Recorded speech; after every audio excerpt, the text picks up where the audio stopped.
Another beautiful night for baseball as the Twins return to Target Field to launch an 11-game homestand, starting with the AL Central leading Detroit Tigers. Intriguing matchup of the mound to get things started. Tommy Malone for the Twins, 3-0 lifetime against the Tigers. Detroit, meanwhile, will deliver its ace, David Price, who shut out the Twins on opening day. Welcome to Twins baseball here on Fox Sports North. I'm Tom Hanneman. After being ambushed by the Tigers the opening week in Detroit, Twins feel they have something to prove tonight against this team. Let's set this series up for you. Despite recent troubles with the Yankees, Detroit remains the AL Central leader, third best win percentage in baseball, also the best road record in the game. Without question, this is a revenge rematch after the Tigers mauled Minnesota, sweeping the season opening series, outscoring the Twins 22-1, the one run unearned for the Tigers staff. After a disappointing 1-6 start, the Twins have turned things around with the fifth lowest ERA in baseball since April 15th and a 7-4 record in that span. Minnesota meets Detroit the first of three tonight from Target Field. Coming up, Jack Morris joins Dick and Bert to discuss some marquee matchups to watch on this Monday night in Minnesota.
with a great ball game yesterday in Seattle, hoping to open up this homestand with a good ball game. Mauer has reinvented himself as a hitter a little bit. He'll hopefully lead the Twins to some run production. And, of course, the Tigers are led by Miguel Cabrera, one of the best hitters of our generation.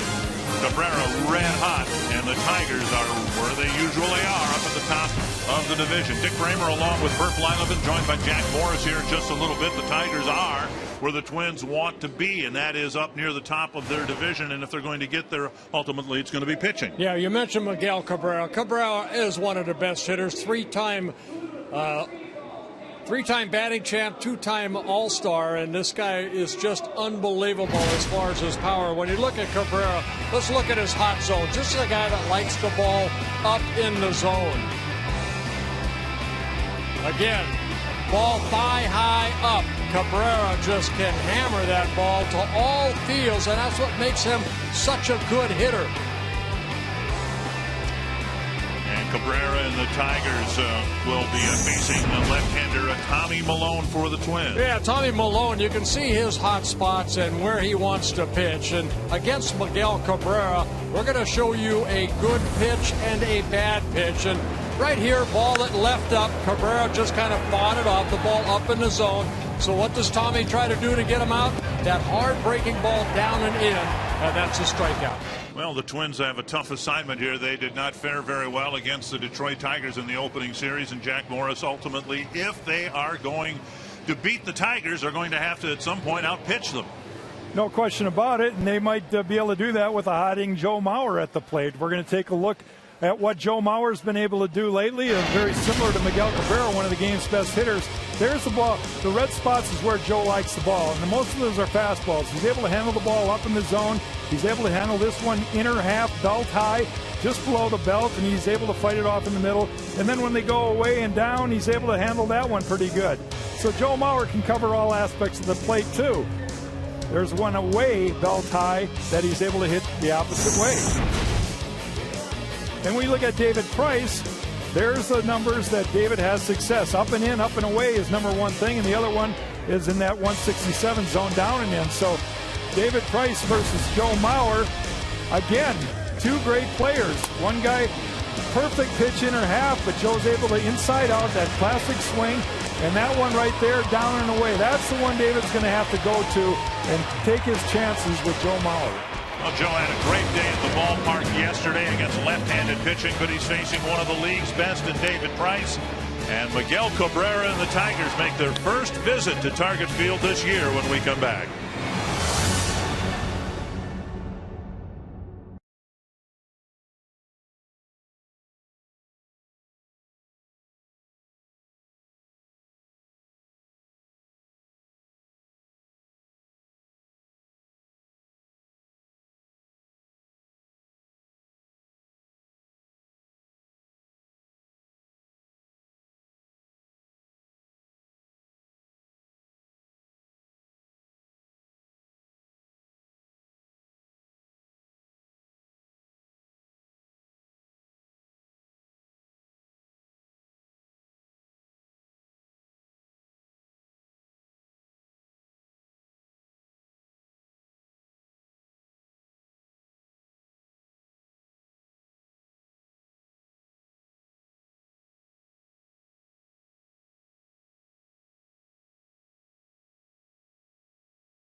was 3 weeks ago today that the Twins and Tigers opened up the 2015 baseball season, and the Tigers blitzed the Twins, winning all 3 games. Brad Ausmus has his Tigers right where he would want them. They are leading the Kansas City Royals by a half game, have only lost 6 games this year, and are leading the division because they're 10-2 in the division. It's not just the Twins. A lot of teams have had a tough time with the Tigers this year. Menard's batting order for the Tigers, a little bit of a different look for them. Ian Kinsler leading off. Jose Iglesias moving up to second. Miguel Cabrera, Victor Martinez, J.D. Martinez, Yoenis Cespedes, then Alex Avila, Hernan Perez, and Anthony Goes. You know, Dick, sometimes you have to have a very short memory in this game of baseball, and the Twins hopefully forgot about those first 3 games that they played in Detroit. Tommy Milone, he's the starter here tonight. He was not part of that shellacking that the Twins took. Milone has had very good success against the Tigers, making his 6th career start, 3-0 with a very good 2.83 earned run average. Ian Kinsler will lead things off. Twins are off a series win in Seattle. Tigers are coming into this series with a series win in Cleveland, or against the Indians, I should say, at Comerica Park. 1-0. Alfonso Marquez behind the plate. Dan Bellino, Bruce Dreckman, Tom Hallion, the rest of the umpiring crew. First of an 11-game homestand. Malone hits the outside corner, 1-1. Yeah, Malone is not going to overpower anybody. He's going to have to hit his spots. Get ahead of these Detroit hitters. Very good hitting ball club at 287. Only the Royals are hitting better as a club at 295. Tigers outscored the Twins 25-1 in those 3 games at Detroit. And they scored early in all 3 games. Foul back 2-2. And you're right, Malone wasn't a part of the bludgeoning the Twins took at Comerica Park, but he pitched what turned out to be an awfully important game the next day in Chicago, the first win of the year for the Twins. Since that point, they've actually had a winning record. High fly center field. Schaefer going back, still going back, and under it for the catch on the edge of the track, 1 away. Northland Ford defense for the Twins, and they've got a different look than they had on opening day 3 weeks ago. Shane Robinson is in left field. Jordan Schaefer in center. Torrey Hunter in right. Trevor Plouffe at third. Santana at short. Dozier at second. Mauer at first. Suzuki behind the plate. The changes in left field where Arcia was on opening day. One down here is Jose Iglesias. Tigers have gotten accustomed over the years to getting off to a good start, taking a lead in the division and making an impression early on. But what has separated this year's Tiger team from the other teams over the last 4 years that have eventually led to a division championship, their defense. And this guy's just been outstanding, and he's hitting to boot. Yeah, and he's not striking out much. Iglesias in 58 at-bats, only 6 strikeouts, so he's making contact. Deep to left. And gone, a home run. He's just hit his first home run of the year. Iglesias, who missed all of last year to a stress fracture in both his legs, got a fastball from Malone and makes it a 1-0 Tigers lead. Iglesias not known as a home run hitter, only his 5th career home run. Fastball rode middle in, and Iglesias opened up and hit it just over the wall in left field for that home run. A couple of well-hit balls to get things started here against Tommy Malone. 1-0 Detroit. Here is Cabrera. Give you some idea how good the Tigers appear to be this year. They did beat the Twins. Combined score 25-1 in Detroit, and they got very little contribution from either Miguel Cabrera or Victor Martinez. 1-1. Cabrera, 9-time All-Star, 2-time MVP, 3-time batting champ. Just gets better and better with age. And hard to right field. Hunter retreating, and another one caught on the edge of the track, out number 2. And that'll bring up Victor Martinez.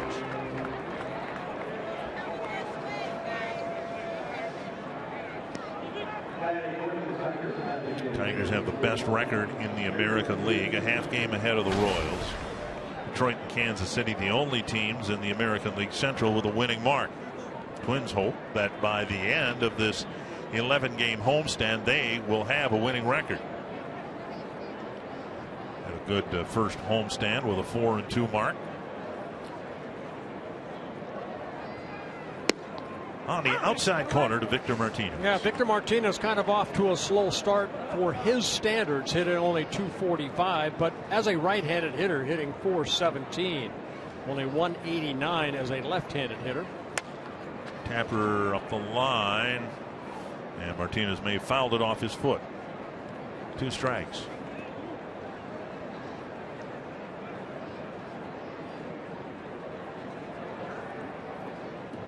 Martinez has been bothered with a knee issue that flared up during the offseason. There was some concern among the Tigers that he might not be even active for the opening of the season.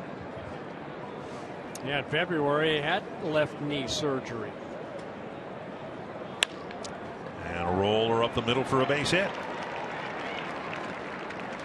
And that'll bring up J.D. Martinez.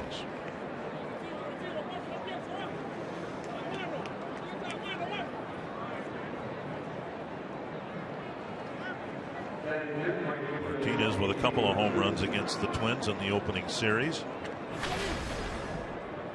5 on the year.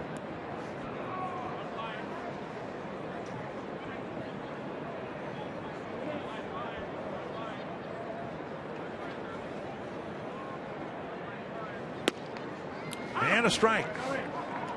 You know, so much talk about Victor Martinez and Miguel Cabrera, but it takes a team. And I'll tell you what, this guy right here, J.D. Martinez, has really helped that team get better. Came up last year, was released, let go by the Houston Astros, joined the Tigers last year, hit 23 home runs, drove in 76 runs, and hit .315. A lot of power. An impressive power to the opposite field.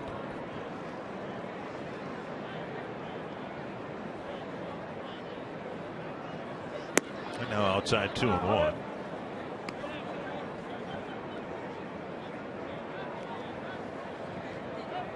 Tigers jumped out of the gate winning their first 6 games.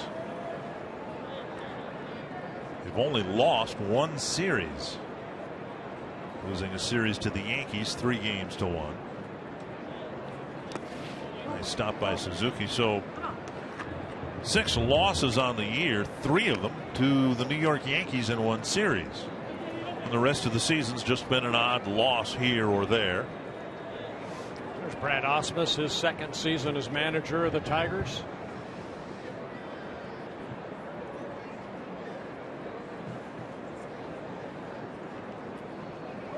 Three and 1 to J.D. Martinez. Change up, tap foul. And while the Twins are starting an 11-game homestand here tonight, the Tigers are opening up a 9-game road trip through 3 American League Central cities. This could be a very important road trip for the Tigers, who have a chance to distance themselves a little bit from some other teams in the division. Full count. Runner will take off early. Martinez jogs lightly to second, and J.D. Martinez takes a walk.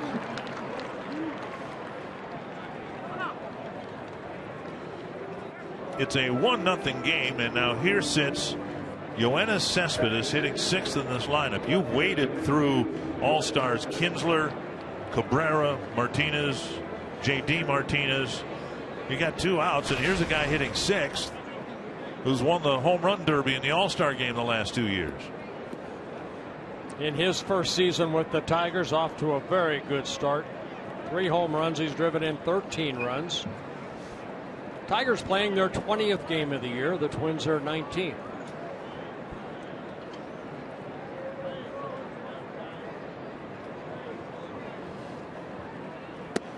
Just off the plate, ball 1. When the Twins faced David Price on opening day and sent Phil Hughes to the mound, the Tigers got 3 runs in the 2nd inning, and the Twins were never able to mount a threat against Price at all. He nearly pitched a complete game on opening day. Deep to left center field.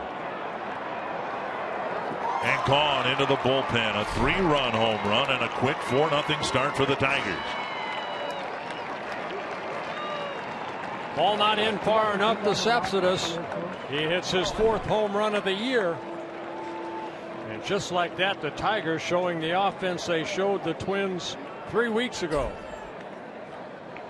Power first from Jose Iglesias, and then Malone putting a couple of men on, and the number 6 batter clubs one into the bullpen. That ball middle in. Cespedes opens up, and a guy that has great numbers against the Twins coming into this ball game, 18 career games, a .373 hitter, and he just added to that. Another crooked number for the Tigers in the early innings against the Twins. Here's Alex Avila. Down low, ball 1.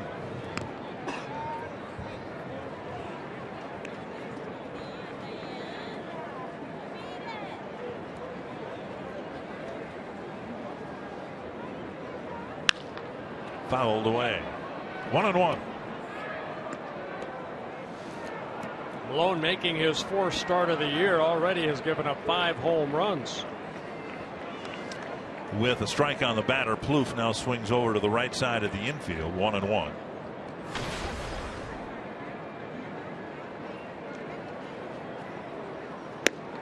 Missing inside. 2-1. 25 pitches already for Malone,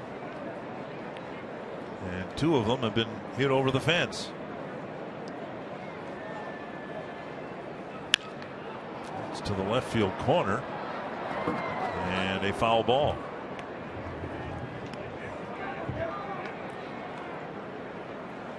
Two and two.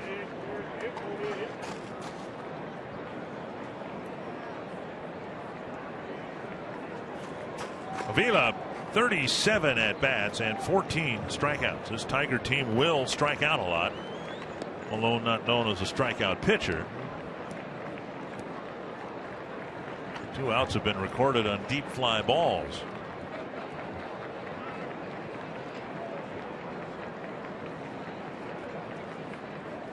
Half swing, I think he went. Strike 3 ends the inning, but a solo home run and a 3-run home run and another quick start for the Tigers.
Order for the Twins has Brian Dozier leading off. Torrey Hunter batting second, then Joe Mauer, Trevor Plouffe, Eduardo Nunez, the designated hitter, Kurt Suzuki, Shane Robinson, Jordan Schaefer, and Danny Santana.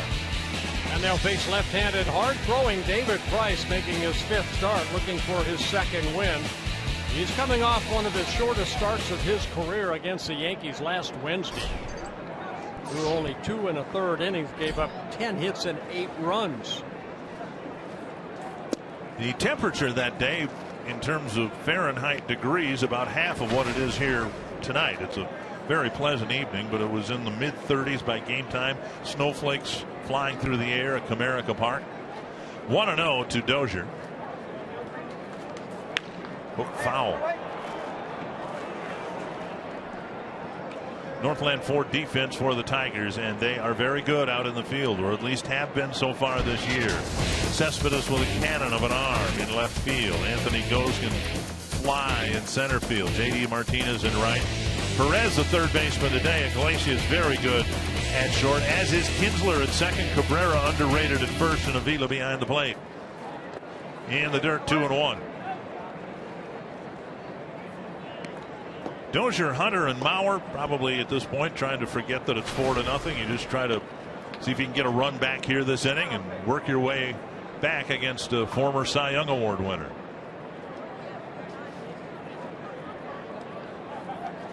Fouled back, pitch left up, and Dozier sent it to the screen. You have to be ready for that fastball because Price will challenge you, especially now with a 4-0 lead. He establishes that fastball early. He'll mix in a hard slider, curveball, and a changeup. 2-2. That is foul. And it looked like it hit the bag. Third base umpire Tom Hallion called it a foul ball, but it hit either the bag or a divot right near the bag. They're taking that ball right down the third baseline. Yeah, that hit the corner of the bag.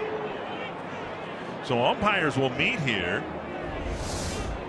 And they will meet, I think, on where to place Dozier. Alfonso Marquez, the home plate umpire.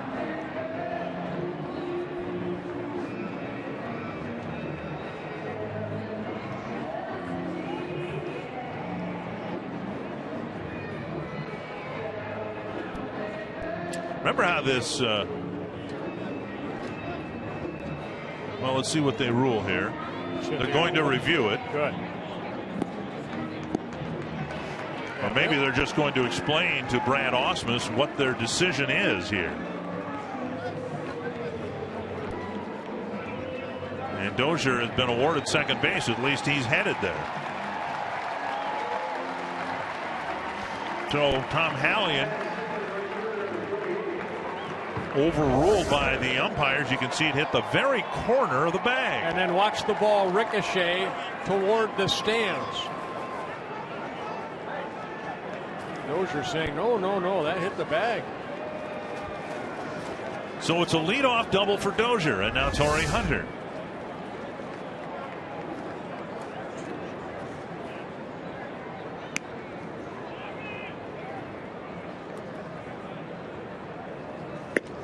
Three weeks ago on opening day, the game ended on some umpire controversy, with Joe West, the home plate umpire, calling Torrey out on a check swing that was, replay showed, properly checked, and instead it was the end of the game. 1 strike to Hunter. Fouled back, and one of the twists of irony about that, the pitch was thrown by Joe Nathan, and that was the last pitch that he'll throw this year. And maybe in his career. It might very well be. 2 strikes to Hunter. And the Twins don't figure to have too many scoring opportunities against David Price. They surely want to take advantage of the one they have here in the first inning. 0-2 to Hunter.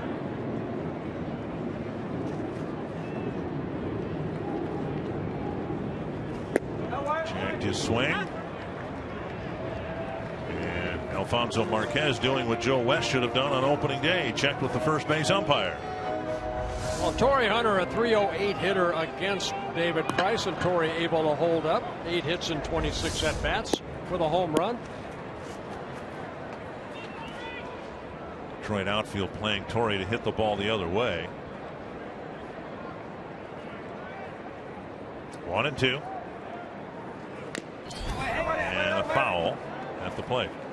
This is the play we were talking about on opening day, and the Twins were down, but they were hoping to get Kenny Vargas to the plate as the tying run. And Joe West didn't ask for help from the first base umpire. Price had just left the ball game. Torrey ended up getting what he determined or described as a modest fine. I have a feeling Torrey's definition of modest is a little bit different than mine, but and mine too. Swing and a miss. And Hunter strikes out for the first out. David Price is a strikeout pitcher. Then Price, who got the win on opening day, got his loss last Wednesday in Detroit. Yeah, you see the snow coming down, and they decided to play this ball game, and David Price threw 50 pitches in that first inning, 88 pitches in 2 1/3 innings. Rather than use the weather as an excuse, Price said, I just didn't do my job today. Beyond that, as punishment for what he felt was a very poor performance on his part, he did not retreat to the clubhouse. He stayed in the dugout with his teammates in the snow, in the cold, basically telling everyone he didn't feel he deserved to sit in a warm clubhouse while his teammates were out in the cold. It was a second straight outing against the Yankees where he allowed 8 runs. He allowed 8 runs back in August of last year, too. Probably wasn't snowing in August. No. Mauer takes up and in, a ball. So one club at least has his number. Joe last night, yesterday afternoon in Seattle, had a wonderful day at the plate. 3 hits. He could easily have had 5. He also drew a walk. He stung the ball, and I use that word discriminately. He stung the ball 5 times, and all 5 of his at-bats were against left-handed pitching. There is, however, a huge gap between Roenis Elias and David Price. Yeah, Joe just 5 hits and 27 at-bats against David Price. That's a 185 batting average.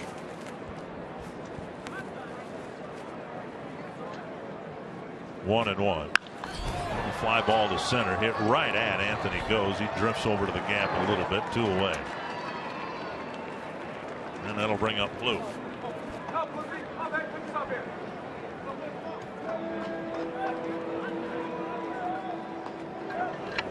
Plouffe has had some success against David Price. 6 hits, 15 at bats.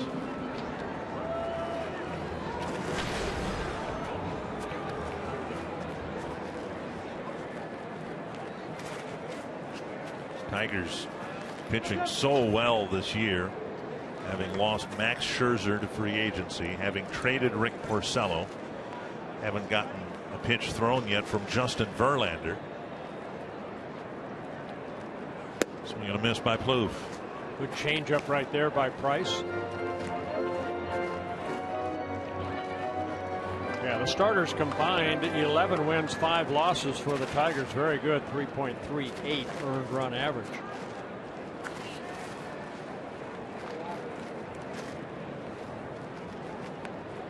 One strike to Trevor Plouffe. Headed up the middle. Iglesias can't flag it down. Dozier around third. The big 2-out hit by Plouffe gets the Twins on the board. Well, Trevor Plouffe taking that ball right back up the middle. Iglesias tried to dive and just knock it down. It might have kept Dozier at third base. Ball away. Trevor taking it up the middle. Iglesias trying to stop that ball getting into center field. But Plouffe picks up his 5th RBI. It's a 4-1 ball game. And that'll bring up Eduardo Nunez. Nunez getting to play 3 days in a row. He's been swinging a good bat. 8 hits and 15 at bats so far this year, with 4 doubles. Outside, ball 1. Nunez, statistical oddity. He's 5 for 5 against right-handed pitching this year. Getting a start against the left-hander in the DH spot.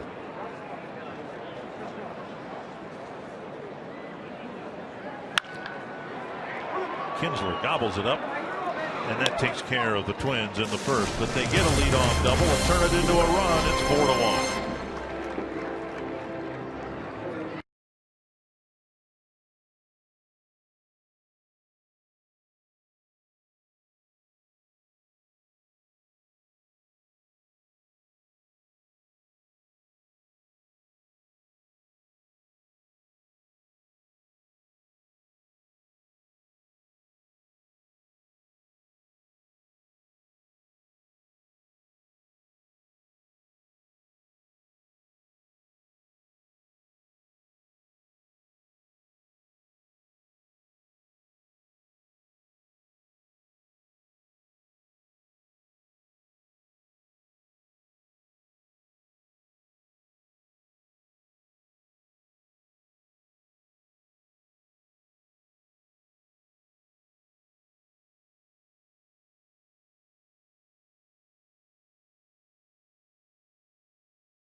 Exactly the homecoming Trevor May was looking for. The Kelso, Washington native went back to face the Mariners over the weekend and took a vicious line drive off his pitching elbow. Paul Molitor said it's always scary when you see that situation at the mound. Luckily, it sounds like, guys, things are going to be okay. We talked to Trevor May today in the clubhouse, said he did some long tossing today. Then the plan is tomorrow to be out there in the bullpen, simulating what he's going to try to do at his next start. It looks like he's day-to-day. Looks like he'll be okay. It's certainly a situation that was scary for the hundreds of family and friends that he had in the stadium that night. Well, thank you, Kevin, and welcome to the Twins broadcast team once again after a great winter of hockey. Here is Hernan Perez, who will lead things off against Tommy Malone, taking strike 1. May will have a bullpen session as scheduled tomorrow. And then the assumption is, if it all goes well, that he'll be able to take his turn in the rotation. Yeah, Ty, I saw Trevor today and asked him how it felt, and he said, you know, not a lot of swelling, just a little bit of a bruise. Says he should be fine. Ricky Nolasco drove back from Cedar Rapids last night and reported he felt fine, ready to go. And the Twins have said they will come up with some plan of attack regarding Nolasco in the next 24 hours, whether he gets another rehab start someplace. Up the middle and through for a hit. Perez is aboard, leading off the second.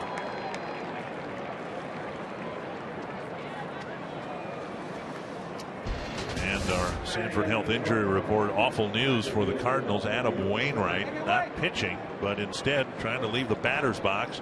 Blew out his left Achilles tendon, and he is done for the year. Yeah, you know what? St. Louis is doing well. They're 12-5 coming in today's play, but they're going to miss that ace right there, Adam Wainwright. Your thoughts about the clamor now for the designated hitter to be added to the National League, and a lot of people are pointing to injuries to Wainwright and to Scherzer. Scherzer himself recommended that the National League adopt the DH so pitchers don't have to hit. If Scherzer says it, we should do it. But you know what? It would be nice if it was equal in both leagues. I would like to see the designated hitter. I think a Players Association would go for that, then maybe the American League going back to where the pitchers hit. Off the outside corner to Anthony Goes. Goes has been striking out a lot lately.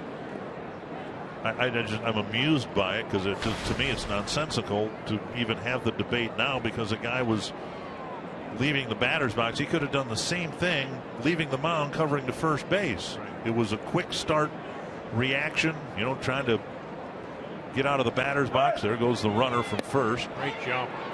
And no chance for Suzuki. Perez steals second base. Yeah, Perez steals his first base. And one thing the Tigers do, yes, they have power, but they can also steal bases.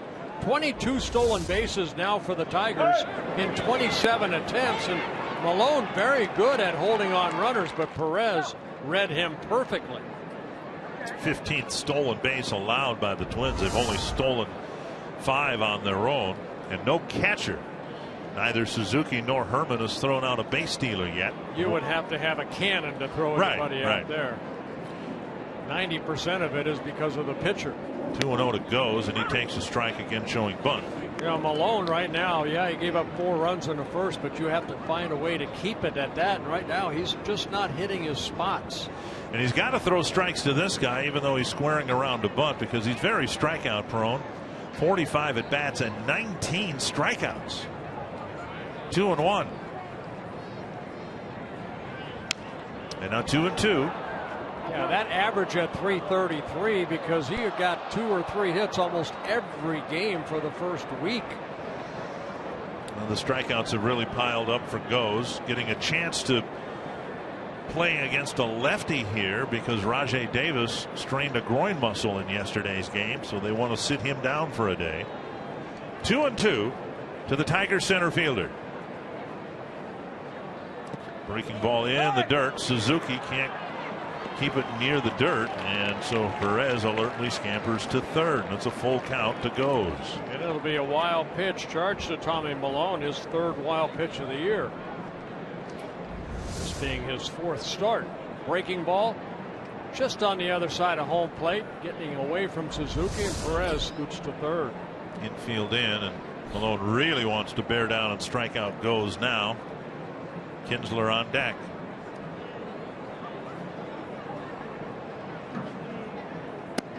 Missed the inside corner, and Goes has drawn just his 2nd walk this year.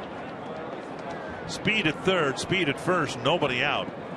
And the last thing Paul Molitor wanted to see was Malone struggle again in the 2nd inning, pitching to the bottom of the Tiger order.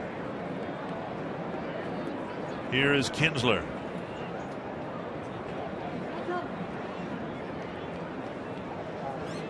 Kinsler hit a fly ball to deep center field his first time up. Yeah, that's not good for Tommy Malone. He should be 2-to-1 ratio strikes to balls, and right now struggling. And when he has left it out over the plate, the Tigers have hit him around pretty hard.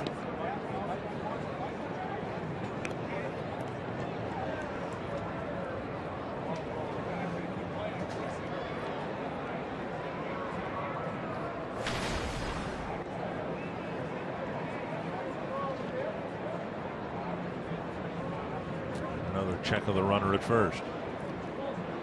Goes 3 steals, 4 tries. It's not just the number of steals, but it's the success rate for the Tigers. 22 of 27. Then you mix in the power, the great starting pitching that they've been getting, great defense. Makes you a really good manager. Kinsler hits one very hard but very foul. 1 strike. Well, last year the Tigers won 90 ball games. They lost 72. 1 game over the Kansas City Royals, went into postseason, and then lost to the Orioles in postseason. And then the Royals blew through the Orioles series on their way to the World Series. 1 strike to Kinsler.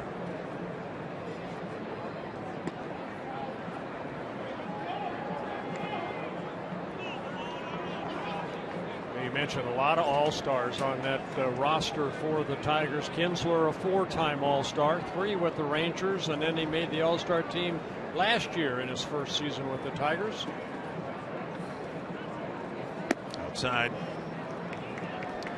Which might have Plouffe playing a little closer to third base. The runner at third, Perez, has gotten an increasingly larger lead from third base. And of course, with the left-hander Malone pitching from the stretch, we saw Torrey Hunter trying to steal home on the road trip. Another one off the plate, 2-1. Perez.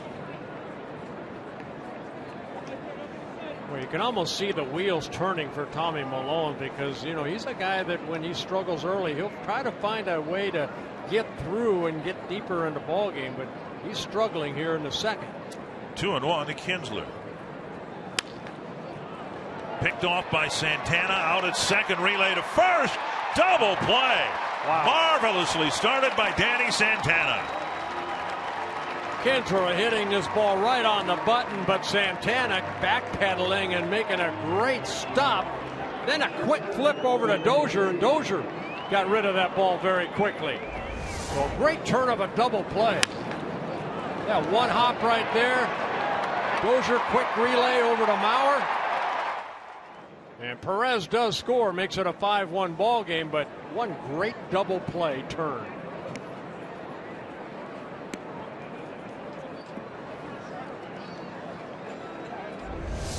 And Kinsler not going into the dugout quite yet. The Tigers are considering a challenge, and now Kinsler goes down the steps of the dugout. There will be no challenge on a close play at first. 2 down, bases empty. The Tigers lead at 5-1, and here is Iglesias.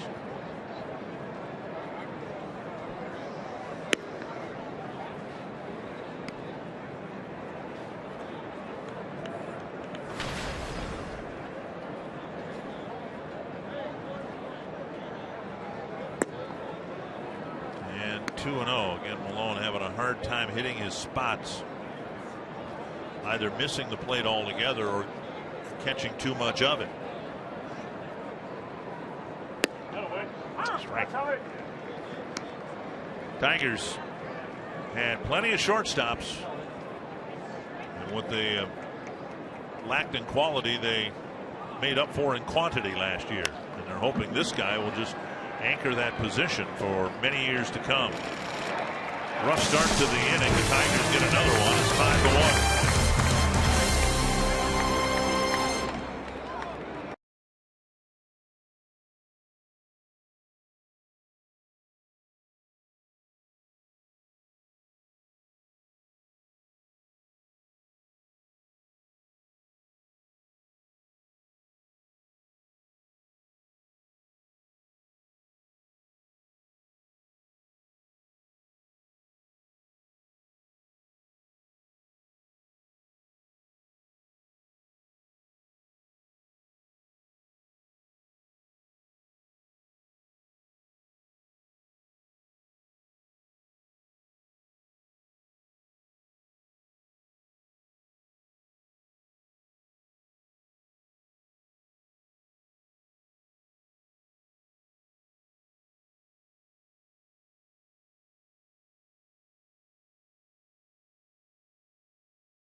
Your link to what's next by NorthlandFord.com and your local Northland Ford dealer.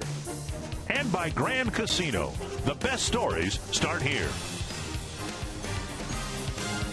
Another quick start for the Tigers against the Twins. It's 5-1. David Price, when he faced the Twins on opening day, retired the first 13 batters. Tonight, he gave up a leadoff double. The Twins got a 2-out single and at least got on the board. It's the first earned run the Twins have scored against the Tigers this year. One strike to Kurt Suzuki, then Shane Robinson and Jordan Schaefer.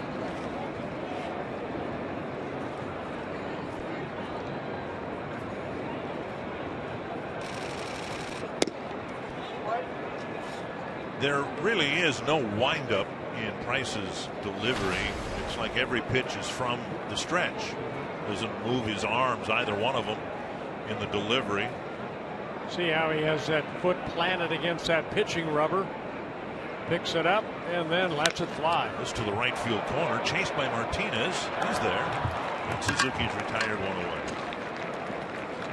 Shane Robinson is tonight's DraftKings player to watch. Play daily fantasy baseball for free on DraftKings.com. The official daily fantasy partner of Major League Baseball. Enter promo code Twin City. One away. Here's Shane Robinson. He's getting left field in tonight's game in place of Oswaldo Arcia. Well, he's been swinging a good bat. 11 hits and 31 at bats so far for Shane. He has never faced David Price. Swing and a miss.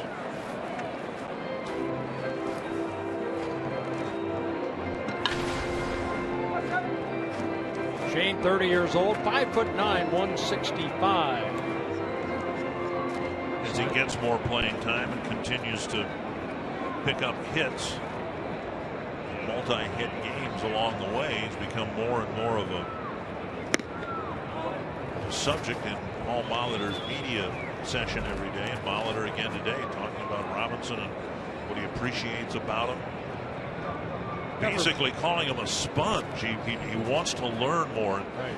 You know, you brought up an interesting thing. This guy's 30 years old. He's played a lot of professional baseball, mainly in the minor leagues, but yet, according to the manager, he's always asking about things and trying to learn more about what should be done on the field. Well, he's out of that Cardinal system too. 5 seasons up and down with the Cardinals, and in the minor leagues, 9 minor league seasons in the Cardinal system. Crack to the corner, foul. Not much power, but a .281 minor league hitter over those 9 years. What he's done so far this year over the last 7 ball games, 10 hits and 21 at bats. Got some speed. He can steal some bases. Got picked off the other day in Seattle. 2 stolen bases in 3 attempts. 2-2 for Price to Robinson. Foul back. When asked why he sought Shane Robinson, general manager Terry Ryan said the scouting reports on Robinson were that he could put together a good professional at bat, and we've seen that in evidence. Just 31 at bats, but 11 hits. Yep. Well, he went to spring training was not on the 40-man roster. Made the club out of spring training. Another 2-2 from Price.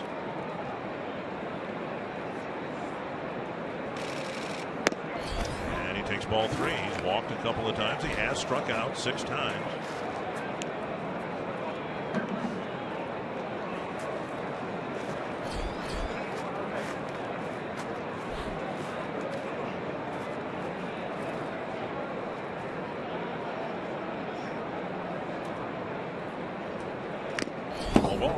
This has been the type of at bat that we've seen a lot this year.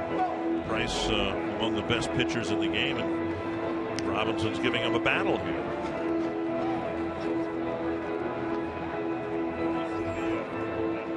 '19th game for the Twins. Robinson's been in 14 of them, sometimes as a defensive replacement, sometimes as a pinch hitter.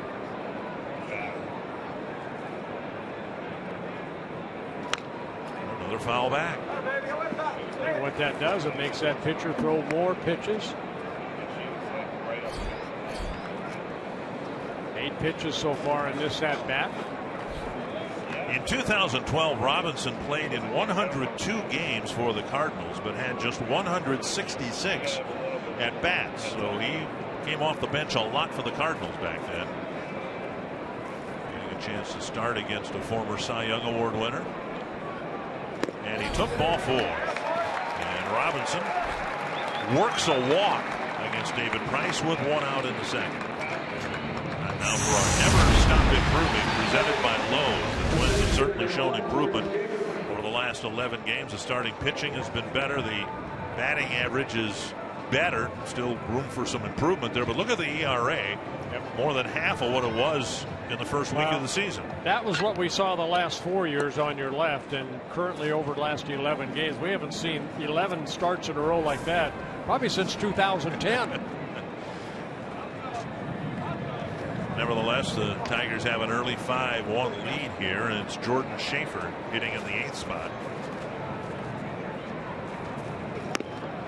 Schaefer among a number of Twins here early today, working on bunting and down 4 runs.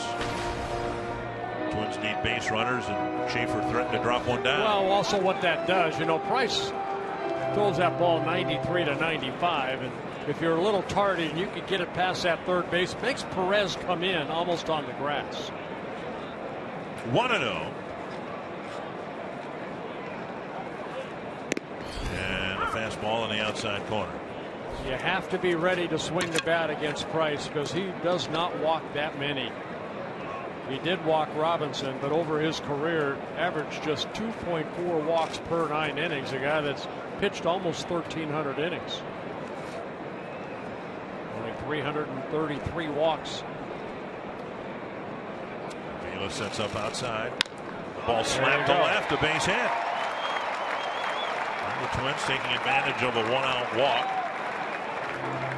Now backup single by Schaefer, 2 aboard for Danny Santana. Star Wars night is May 4th at Target Field. Special ticket package is available that includes a Use the Force bobblehead with a glow-in-the-dark lightsaber. Ticket packages are limited, and it's the only way you can get a bobblehead. So get your tickets today at twinsbaseball.com/usetheforce. Well, that was exactly what I was talking about. You're bringing that third baseman. Not saying that Perez would have caught that if he was back because it was a little bit to his left, but that ball just comes a little bit quicker to that third baseman when he has to come in. Now Danny Santana.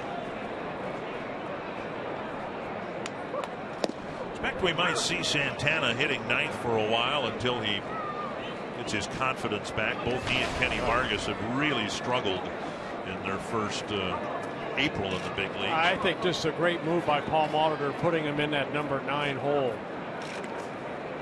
Take some of the pressure off of him. Swing and a miss, 0-2. The message to both Santana and Vargas has been make sure you swing at strikes. And Santana with 20 strikeouts in 62 at bats finds himself in a familiar count. Seems like in every at bat it's 0-2. And Price needs a strikeout here. We'll see how he goes about his business ahead 0-2.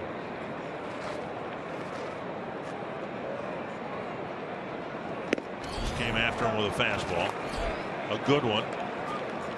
The fastball he picked up a little bit right there at 96. So we've seen 92 to 94. All of a sudden he needs a strikeout. Just a couple miles an hour more. So Price picks up his 2nd strikeout. And now Dozier, who doubled off the corner of the third base bag. The ball was past Santana before his bat was in mid-swing.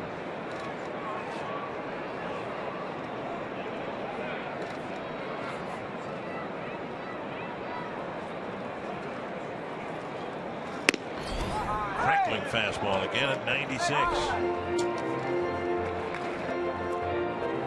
Dozier questioning right there.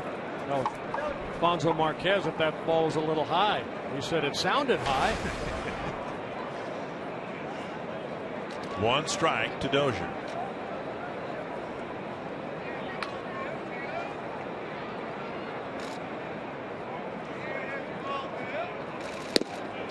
On the outside corner, and Dozier looks back at Marquez again. Now when he thought he went around the plate. You better be swinging here. And he was right. It was.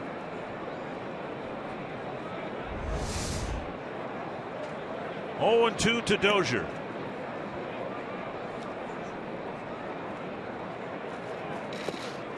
And Avila smothers it. Ball hit in the left-handed batter's box. Price, 29 years old, coming over from the Rays last year to the Tigers. Cy Young Award winner in 2012 when he went 20-5 with the Rays. In 31 starts, at ERA at 2.56.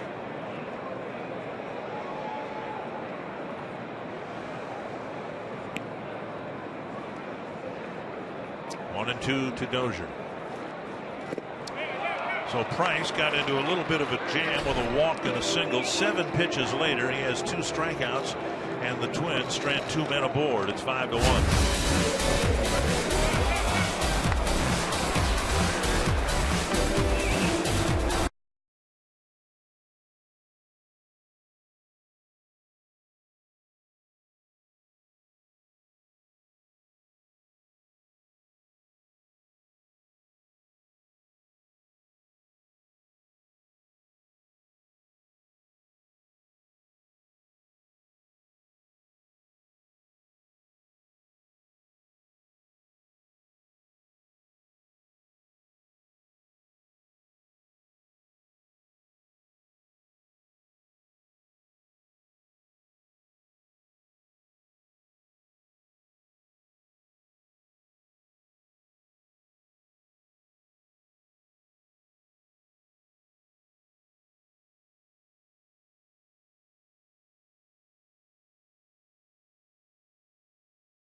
In baseball for a long time now.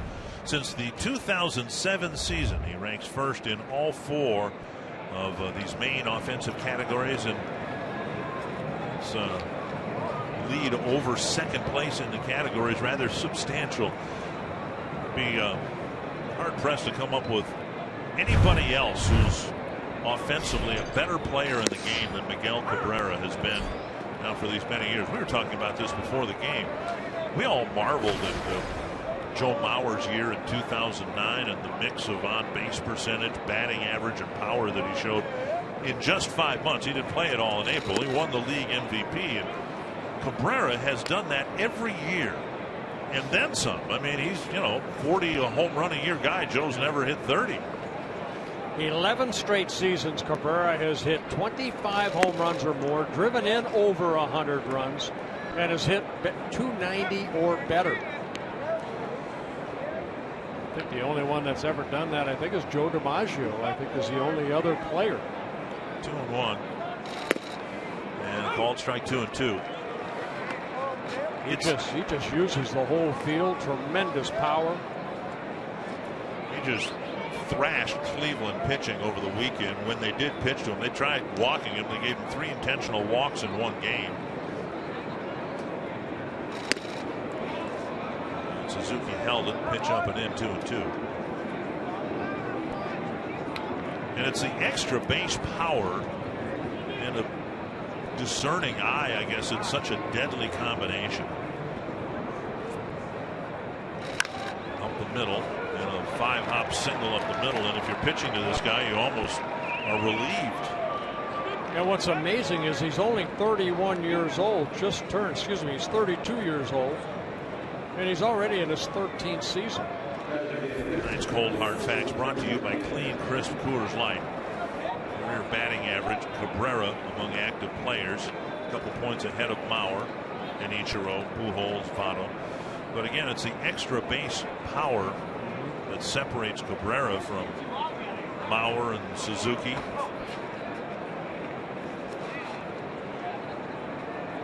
One of the reasons he walks so much is Pitchers are fearful of a double or a home run. It's a lot easier to put them at first base and try to manage your way through Victor Martinez and the other hitters rather than having him crash one against the fence or over it. Well, he's got pretty good protection here, right here with Victor Martinez. Even though that average is down, still this guy is a career 300 hitter. Victor Martinez from both sides of the plate. And strike called 0-2. They're both fastballs inside, so Tommy Milone needs to put a 0 on the board here. Already a 5-1 Tiger lead.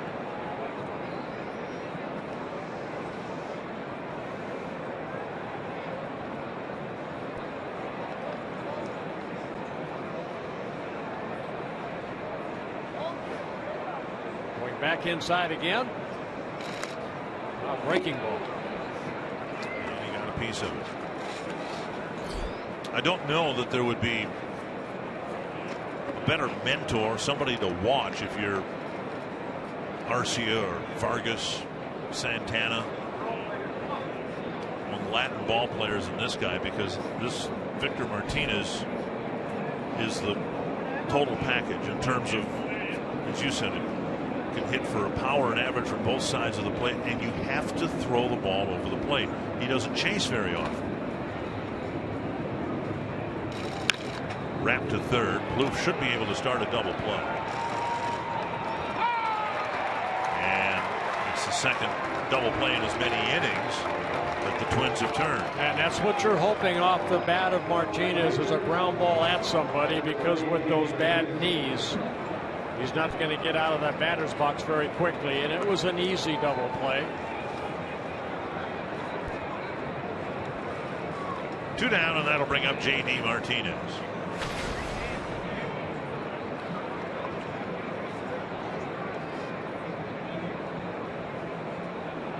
Twins still trying to recover from the first inning. Iglesias homered. Cabrera flied out. There were 2 out. Martinez grounded a single up the middle, and well, we didn't think so much of it. And then there was the walk to J.D. Martinez, and well, there's 2 outs. If you get the next guy, then, you know, big deal. But then Cespedes cranked a 3-run home run. Cespedes, I mentioned, he's kind of been a Twins killer.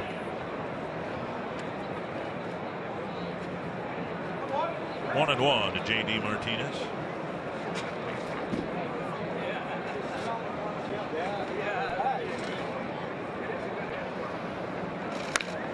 Foul back. Tigers trying to stay ahead of the Royals, who look like they're going to win. It's in the 8th inning at Progressive Field. Kansas City leading Cleveland 6-2. And if that score or some semblance of it is intact, that means the Cleveland Indians will be 0-4 and Corey Kluber starts this year. 1-2.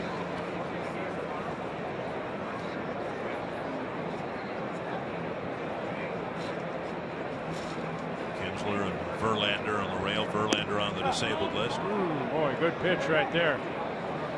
Somewhere Brian Dozier saying, hey, come on, call that on me. Verlander on the road trip because the Tigers are hopeful that he'll get some throwing in. That had more of the plate than the one to Dozier.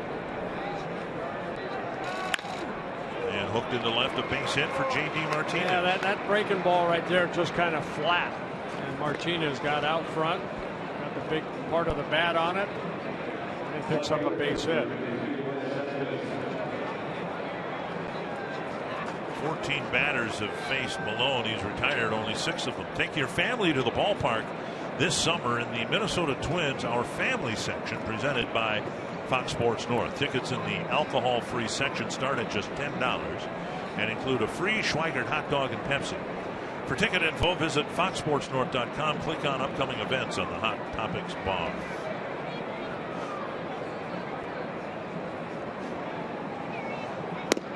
Down and away, ball 1. These 2 guys were teammates in Oakland for 3 seasons, Milone and Cespedes.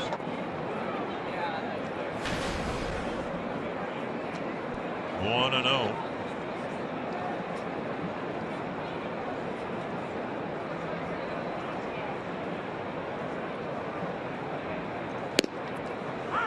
And a strike. A people in baseball were surprised that the A's traded Cespedes, including some people in the Oakland organization. Then a lot of people were surprised that the Red Sox traded Cespedes to the Tigers. People thought, well, my goodness, Cespedes in front of the Green Monster in Boston, he'll put up monstrous numbers. Swinging a foul. Well, he did anyway for the A's and the Red Sox last year combined. 22 home runs and drove in 100 runs. Made the All-Star team last year as an Oakland A, and then later got traded to Boston. 1-2 to Cespedes. Malone trying to put a 0 up here in the third.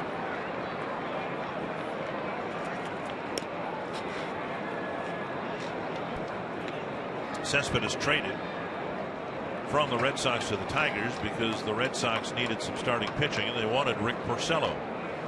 They've got him, but the Red Sox still are in need of more pitching help. They've got a team ERA of 5 this year. High fastball got him.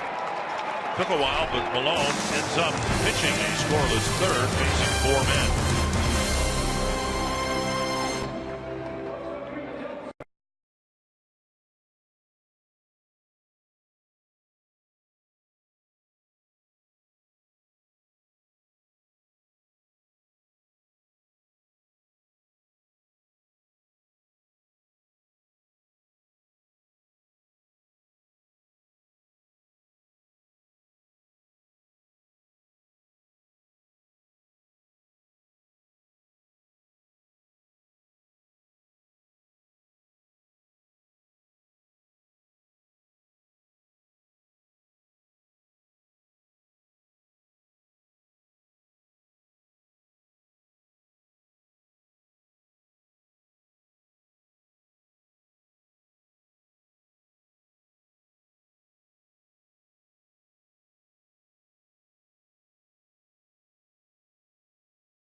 The second hitter of the ball game hit a home run, his first of the year. Then 4 batters later, with a couple of runners on, Cespedes hits a 3-run home run. First 3-run home run hit off the Twins pitching staff this year. But Trevor Plouffe in the bottom of the first picked up Brian Dozier, led off with a double off that third base bag. Made it a 4-1 ball game. Tigers added 1 more in the top of the second. Strike 1 on the outside corner.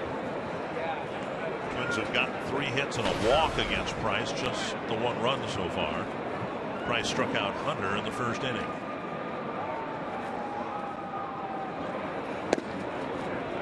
Two strikes.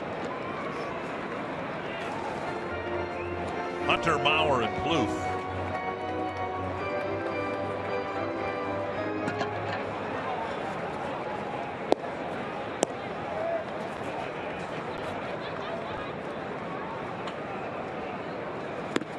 Fastball up and away.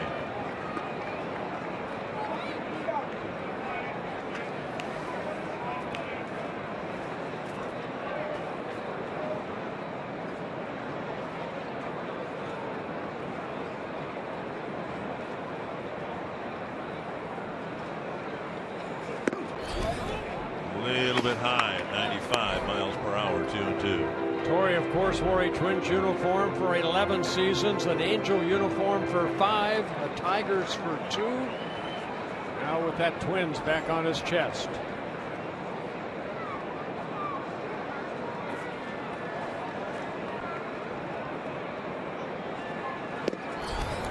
strikes out Hunter for the second time. And strikeout number 4 for David Price. 3 men in a row. Santana and Dozier to end the second, and now Hunter to start the third. Soup.com trivia question. Who are the 3 active players to win multiple MVP awards? Bauer's won 1, Morneau's won 1.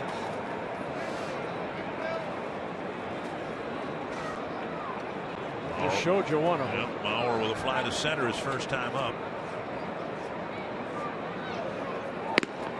Josh Hamilton's former teammate with the Angels, Albert Pujols, would be another one. Right. Hamilton traded to the Rangers today. 1-0 to Bauer.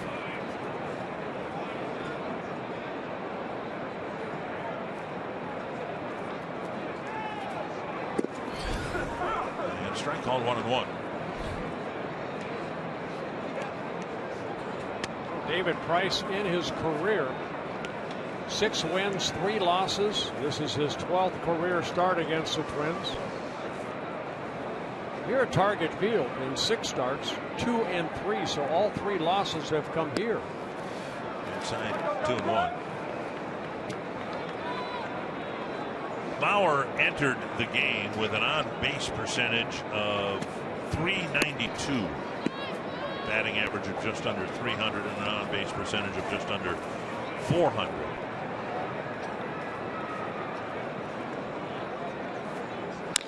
Chopper to short. Easy play for Iglesias. 2 down. We'll bring up Luke. May 26th is Healthcare Professionals Night at Target Field. Special ticket packages are available that include exclusive Twins branded scrubs. Limited number of ticket packages are available, and your only way to get your Twin scrubs. Visit twinsbaseball.com/healthcare for tickets and more information. Do you ever want to be a doctor? No, you know what? You know, you may be at a pharmacy and you're walking through buying something and you see somebody, or a grocery store, you see somebody in scrubs, you wonder if they're a doctor. So everybody that will have these, they'll be taking them out somewhere and everybody will say, "Are you a doctor?" I might have to get me a pair of those. Okay. I won't tell you what kind of doctor I am. As long as I'm not your patient, I don't really care. See, I've got the handwriting for a doctor. I could, you know, if you gave me a prescription pad, I could get in a lot of trouble. Just scribble something. And 2-0 to Trevor Plouffe. Grounded a single up the middle. Drove in a run with 2 outs in the first.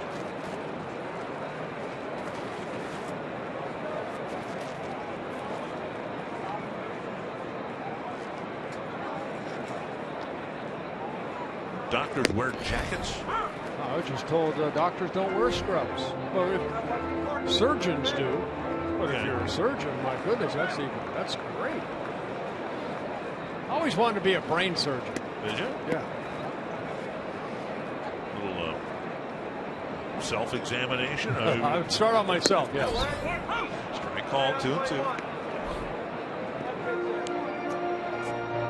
Well, Trevor got that RBI single up the middle in the first inning that scored Brian Dozier.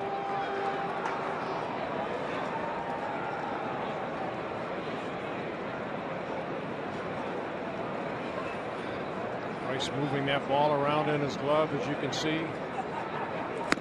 And now 3-2. Yeah, he's almost a statue out there. Once he gets that left foot planted in that little hole he's created right in front of that pitching rubber.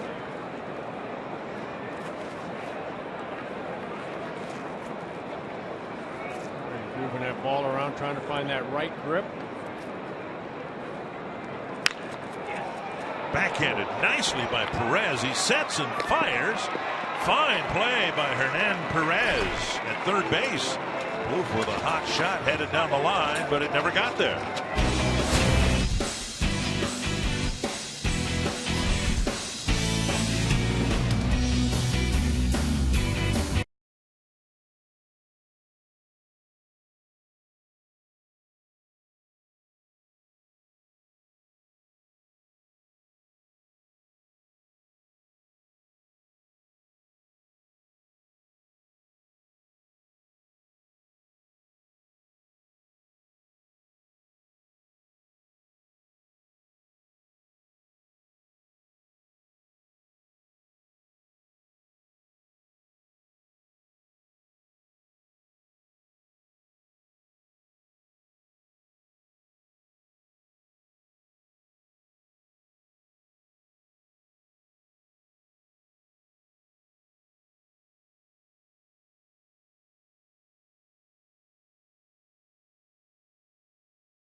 Fourth inning. It'll be Alex Avila, Hernan Perez, and Anthony Goes. Bottom third of the Tiger lineup facing Tommy Malone. Yeah, Malone with 65 pitches so far, 37 strikes. Couple strikeouts, couple walks. One strike.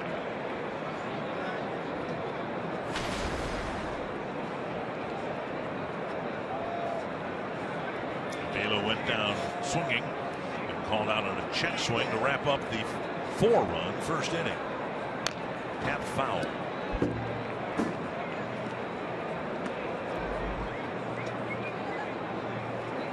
Told you before that Kansas City is leading Cleveland 6-2 that game in the 9th inning now. The White Sox won't play tonight. They were supposed to play in Baltimore, but because of the civic unrest in Baltimore, that game has been postponed. The mayor of Baltimore has just announced a 10 p.m. curfew, which is going to make it challenging for the baseball game to be played beyond tonight. We're talking about perhaps starting the game earlier in Baltimore to get some baseball in, but a really unpleasant situation in Baltimore. And we hope that peace is restored. Yes, hope and pray it is. Beyond baseball, that normalcy is restored. 2-2. To Avila. Just missing. And Alfonso Marquez hearing it from the Twins dugout. And responding in kind. I have to say both sides are not happy with the strike zone. That does show it's a little bit low.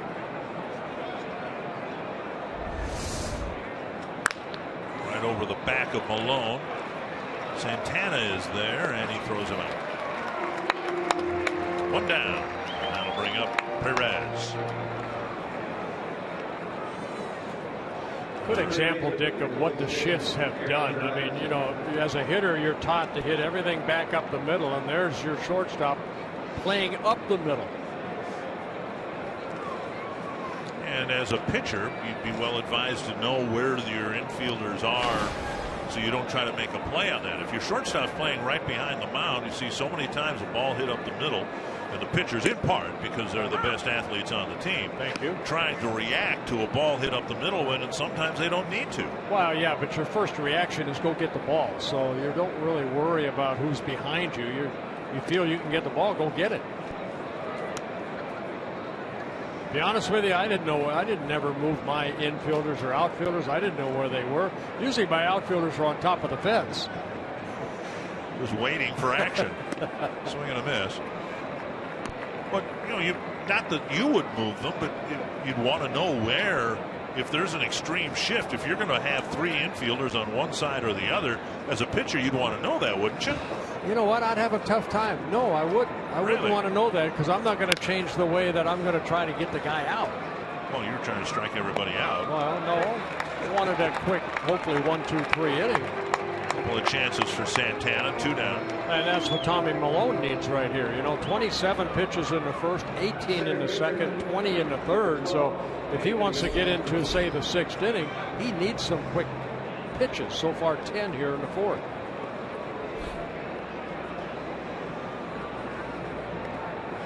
Need some quick outs. Anthony Goes, drew a walk. Second inning. Strike 1. Slow curveball there. The Tigers do have some issues. They're sailing along in first place, comfortable lead tonight, but Nick Castellanos being held out of the lineup tonight. That's why Hernan Perez is playing, because Castellanos going through a little bit of what Kenny Vargas is going through. A lot of strikeouts, swinging at bad pitches. Dozier, foul ground, takes a seat after making a catch, and Malone has a 1, 2, 3, 4th inning.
folklore of Paul Bunyan. Paul and Babe and Bemidji. Paul on bended knee in Hinckley.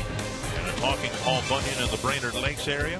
Visit exploreminnesota.com and discover a world that's only in Minnesota. Post your Minnesota experiences with hashtag #OnlyInMN. Among the mythical Paul and Babe feats, Minnesota's 10,000 lakes were formed by Paul and Babe's footprints while they wandered blindly in a deep blizzard. I don't believe that for a moment. I believe that's just a myth. But I can tell you firsthand. He was a big man. I can tell you firsthand that Paul Bunyan was very smart when I was a kid. Went to the Paul Bunyan in the Brainerd Lakes area. He not only knew my name, the talking Paul Bunyan, but he knew where I was from. Wow. A little spooky, actually, but it was a big moment to hear this big booming voice know who I was and where I was from. How do they do that? I don't know.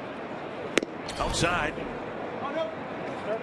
Just trying to climb back into this game here. Nunez, Suzuki, and Robinson will hit against Price in the 4th. Yeah, Nunez hit the ball sharply, but right at Kinsley at second base in his first at bat to end the first inning.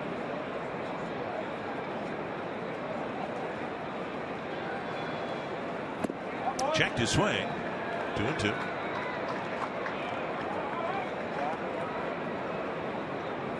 Price has set down 5 in a row ever since Schaefer singled to left, striking out 3 men along the way.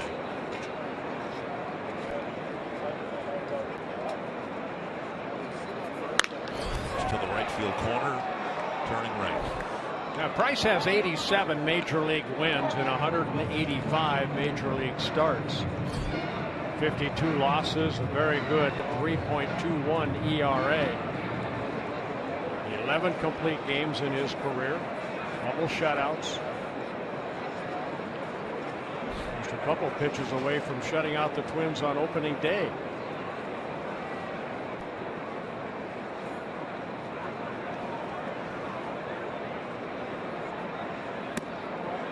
And now a full count. It's a shame the Tigers put a 4 spot up in the first inning because the Twins are having much better at bats against Price tonight than they did 3 weeks ago. Yeah, 60 pitches so far for Price. Trying to get the first out here in the 4th inning.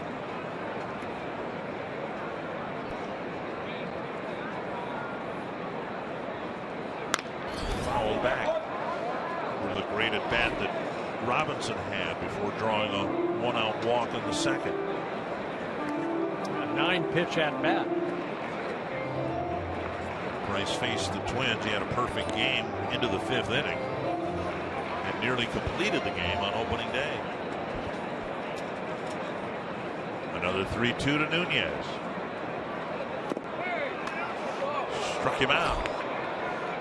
Got Avila in the mask, I believe. The bat on the follow through, perhaps. Take a look. Nunez, when he struck out, Avila went to go tag him, and then they right there, was it the bat? Yeah, the bat came back. Yep. And Avila in the mask, that hockey mask that he's wearing now. So strikeout number 5 for Price. One down, and here's Suzuki lined out to the right fielder J.D. Martinez. His first time up, you saw Suzuki come to the home plate area. Probably said something. That's the one thing that hasn't happened to me this year. And the only thing. 1 strike.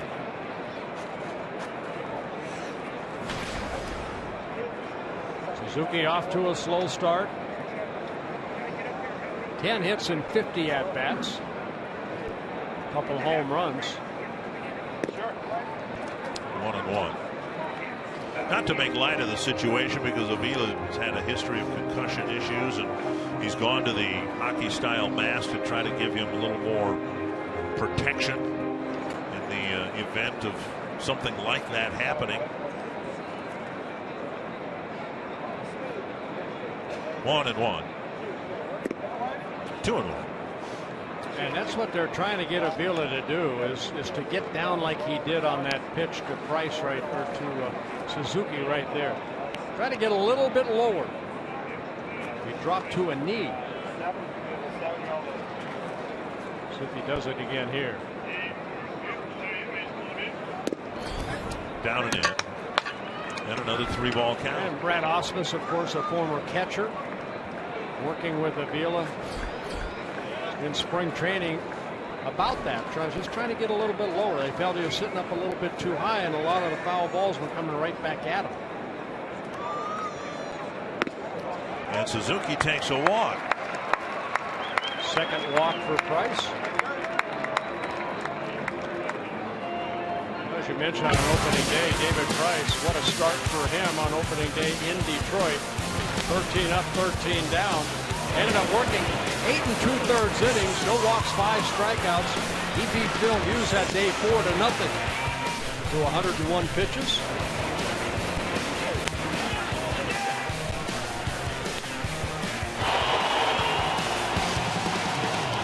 Paul Molitor today about where the Twins were as opposed to where they were 3 weeks ago when the season started. And remember everything that was going on surrounding this team. Field will run the ball back to the mound. The Twins were still dealing, and if not reeling, from the Irvin Santana thing by opening day, but Paul didn't use that as an excuse. He did say that he thinks this team now is, having played some series and having beaten some teams that were projected to be pretty good, like Kansas City, they're 3-3 against the Royals. Seattle's supposed to be good. The Twins won the series out there. But it's developing confidence.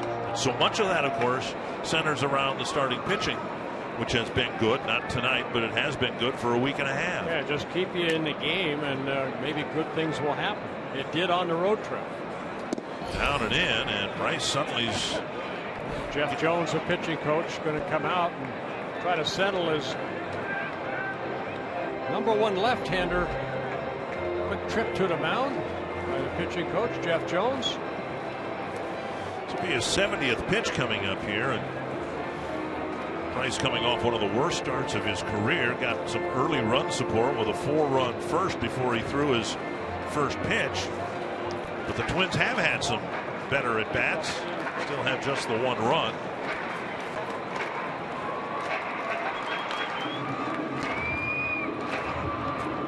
Robinson had that long battle before drawing a walk, and now it's a 2-0 count.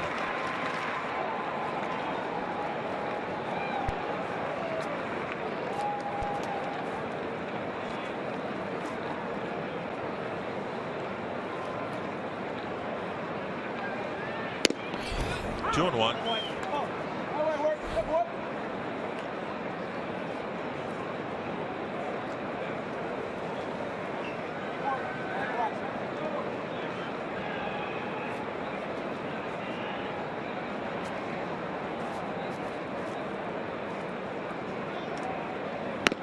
Half swing, but he went too far. It's good to be David Price. He's either going to make a lot of money from the Tigers or he's going to be a free agent after this year.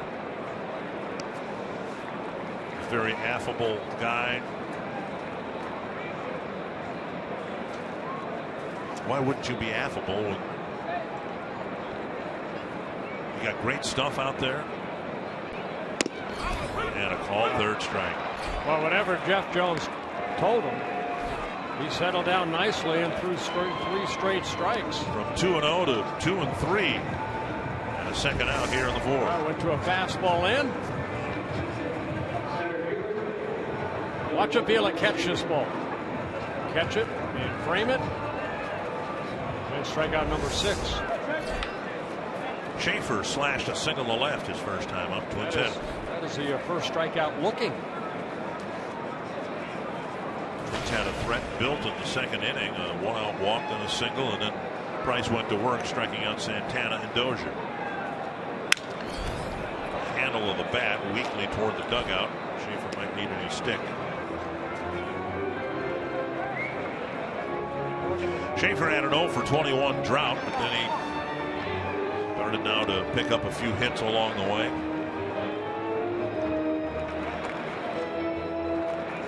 Somebody, some regular starter who hits left-handed, has to be in the lineup against the likes of David Price, Chris Sale, guys like that, because the Twins have 2 left-handed hitting starting outfielders in Arcia and Schaefer. Bunt, foul, 2 strikes.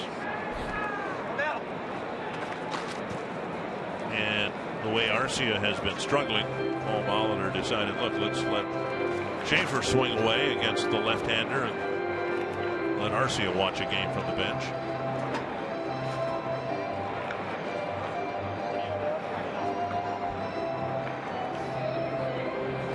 Well, you'd like better production out of your outfielders. 2 strikes. Just off the plate, 1 and 2.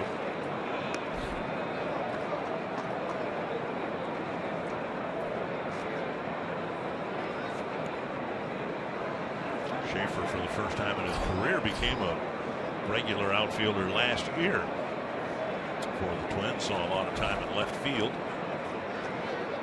and produced offensively. Inside now, 2 and 2.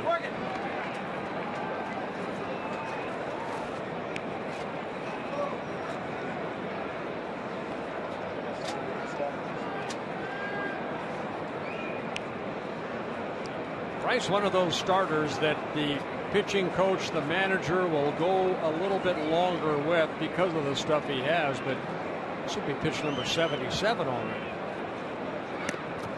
Inside and another 3-ball count. The only thing that kept everybody in this inning from having a 3-ball count was Jones' trip to the mound. It was 2-0, and at least temporarily Jones got Price focused back into the strike zone. With 2 down, Suzuki will leave early from first. Santana on deck.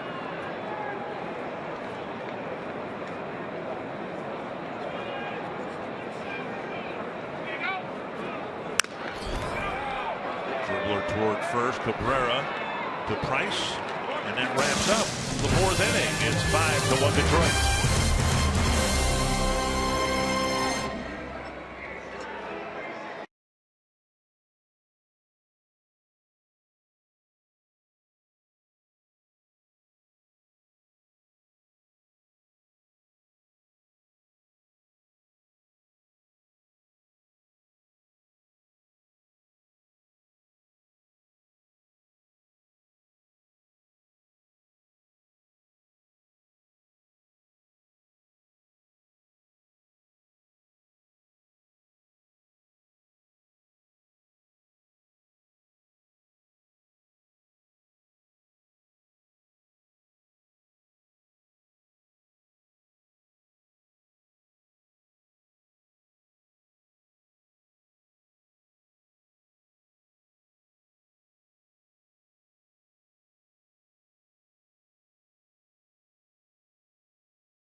Fans of the game at the start of an 11-game homestand. Twins hope to bring a lot of smiles to a lot of their fans throughout the next week and a half, but so far not many smiles tonight. 4-run first, a 5-1 lead as we go to the 5th inning, and Ian Kinsler. What a gorgeous night. Man, I woke up this morning and I saw what kind of day it was going to be. I couldn't wait to get here. Strike 1 to Kinsler. 0 for 2, a fly to center and a ground ball double play. Actually smashed the ground ball pretty hard to the backhand side of Danny Santana, who started a nice 6-4-3 double play. Yeah, very nifty double play turn. Weather's supposed to be pretty good the rest of this homestand. Chance chance of some rain, I guess, this weekend. And we do need the rain.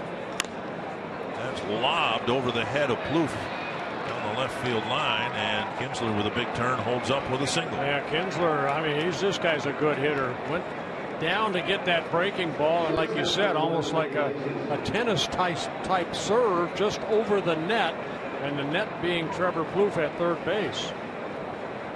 So Kinsler gets his first hit, the 7th for the Tigers. Jose Iglesias set the tone for the game, at least the first inning, by hitting a solo home run to left to give the Tigers a very early 1-0 lead.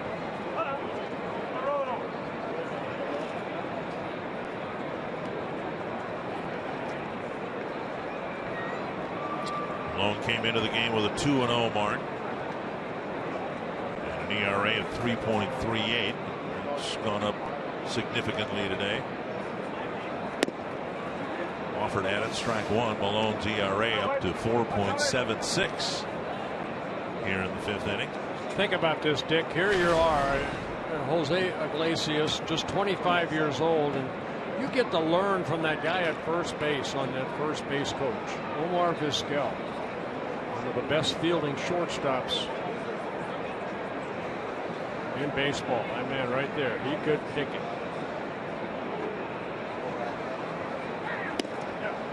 They only played together, what, 3-4 years in Cleveland, but it seems like they were together forever. But he and Roberto Alomar, who went into the Hall of Fame with you back in 2011, that was as good as I've ever seen in terms of guys up the middle. I know Trammell and Whitaker were very good for a longer period of time, but my goodness, those guys were just magicians with the glove. Yes, they were. 2 strikes to Iglesias, and a base hit to right field. Kinsler will hold up at second base. The ball left out over the plate, and Iglesias gets his second hit. Just took that fastball the other way.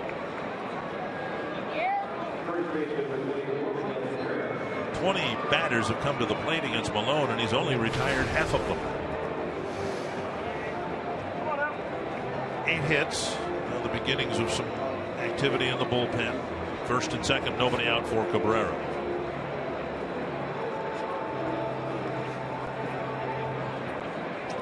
Well, he drives in 100 runs every year. Here comes Paul Molitor. That might be it for Tommy Malone. Tim Stauffer loose in the bullpen. And so first and second, nobody out. A short outing for Tommy Malone. And Stauffer will pitch next with the Twins already down by 4.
Love to have fun.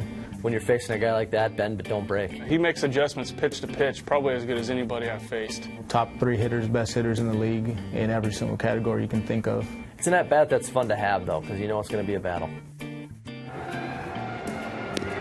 Now, whether you'd want to enter the game with 2 men on, nobody out, and have to face Cabrera as a relief pitcher, that's another matter. And that's what Tim Stauffer is going to have to do right here. That might be fun for Glenn Perkins with a 3-run lead and all that. Maybe try to, entice a double play if you can right now. Stauffer making his 7th relief appearance. He got the win on Saturday after Trevor May got hit by that line drive in the 4th inning. Stauffer took over for him, pitched 2 innings after that. Twins ended up winning 8-5. He won his first Twins game in a Twins uniform coming over from San Diego. Cabrera with a 5-hop single up the middle his last time up. He hit a fly ball to right in the first. Fox Tracks presented by Jeep, and a first pitch strike at the belt.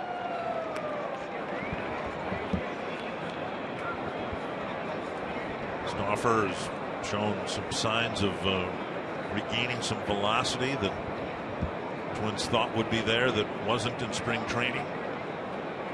Had a really sharp outing in Seattle. Hit his spots, which he, whether he's throwing 92, 93 or 88, 89, he's going to have to do that. Yeah, he's not overpowering. He's kind of like, a little stronger version than Tommy Milone. He's got to, get that ball in that right spot. Hopefully get a ground ball right here if he can.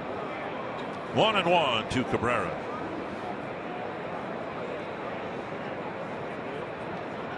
Kansas City did beat Cleveland 6-2. Jason Vargas beat Corey Kluber 2-1. Kluber now 0-3. The Indians are winless in all 4 of his starts. 2-1. Stauffer to Cabrera. 3-1. Victor Martinez on deck. Not a good outing for Tommy Milone. Facing 20 men and retiring just 10. He did get 2 ground ball double plays. And as Bert said, Stauffer hoping to get one here, keep the Twins within some measure of striking distance. Bouncer to short. Santana out there, and another double play. Able to get the double play. Third double play, but now there are 2 gone. Third double play turn behind 2 by Milone, and Stauffer able to come in and get that ground ball off the bat of Cabrera. Stauffer started off against Cabrera by getting strike 1. He tried a couple times with that pitch inside to try to get that ground ball. Fell behind 3-1. See the little bit of movement, good location, created that ground ball out. And now Victor Martinez, who hit into a double play his last time up. And that's Tim Stauffer when he's at his best. That good little sinker. He'll mix in a curveball and then a changeup. Relies on movement. Up high, ball 1.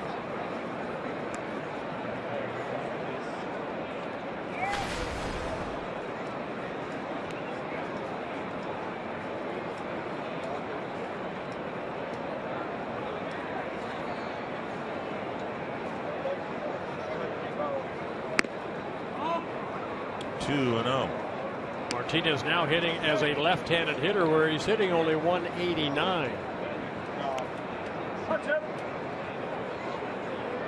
7 hits and 37 at-bats.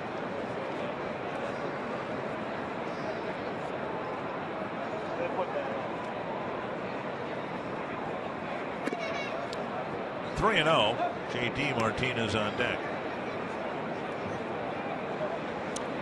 Twins will get the Tigers in the next road trip too. Need to find a way to beat them. The count 3-0. Martinez will be intentionally walked. Fresh count. If anything, a more dangerous hitter right now, J.D. Martinez. Victor does not have a home run. J.D. has 5. He's reached twice today with a walk and a single.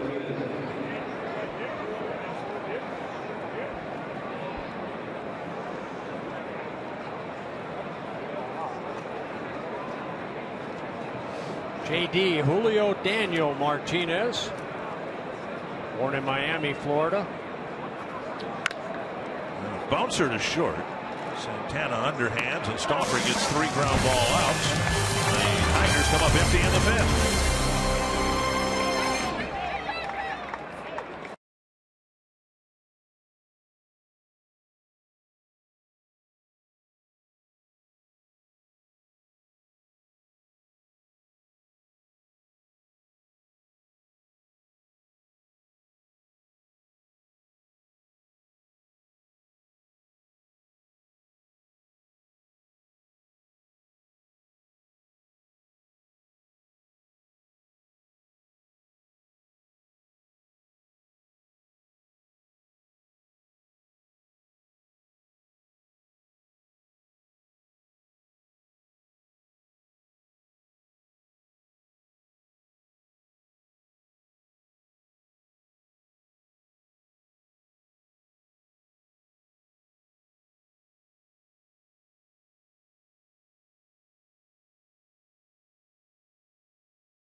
Bert, the Minnesota Lottery in charge of the 100 scratch-off tickets. This is quite a collaboration here. 4 adults, 9 kids. One family here next to me, Jamin and Melissa from Northfield, Minnesota. Your sister in town from Arkansas with their 5 kids. And you get to show off this beautiful ballpark. It's got to be pretty special. Oh, man, this is the best. It's the first time in Minnesota. You couldn't beat a night like tonight.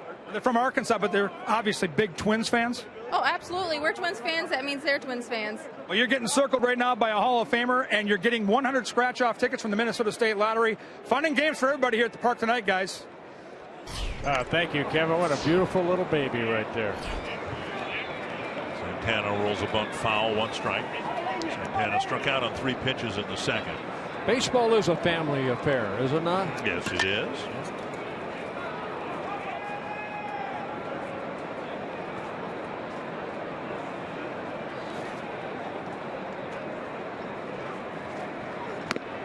And 2 strikes. Santana struck out a lot last year in his rookie season, but not to this degree.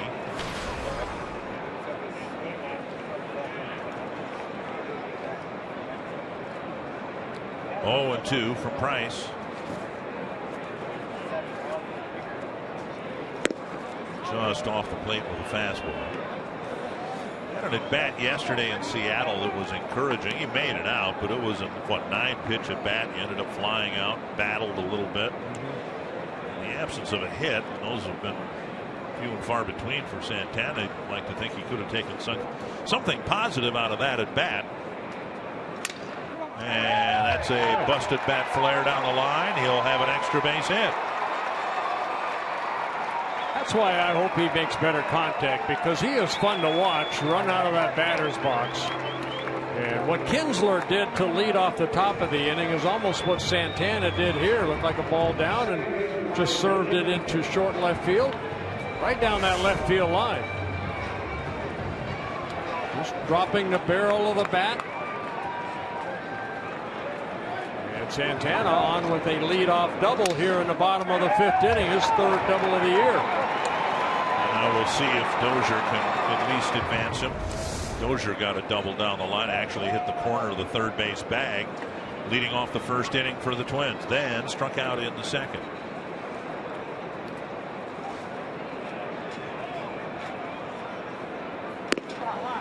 You know, we're both pretty close to the Twins team here. That's kind of what our job is.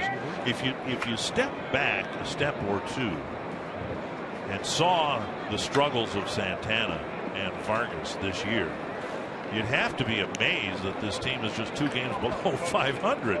Just think of what the Twins were expecting. That kicks away from Avila. Santana will go to third. It's a pass ball. That ball was nearly called a strike, and Avila didn't hang on. Yeah, they're talking it over right now. I don't know if he was crossed up or if that ball was just in the glove and out.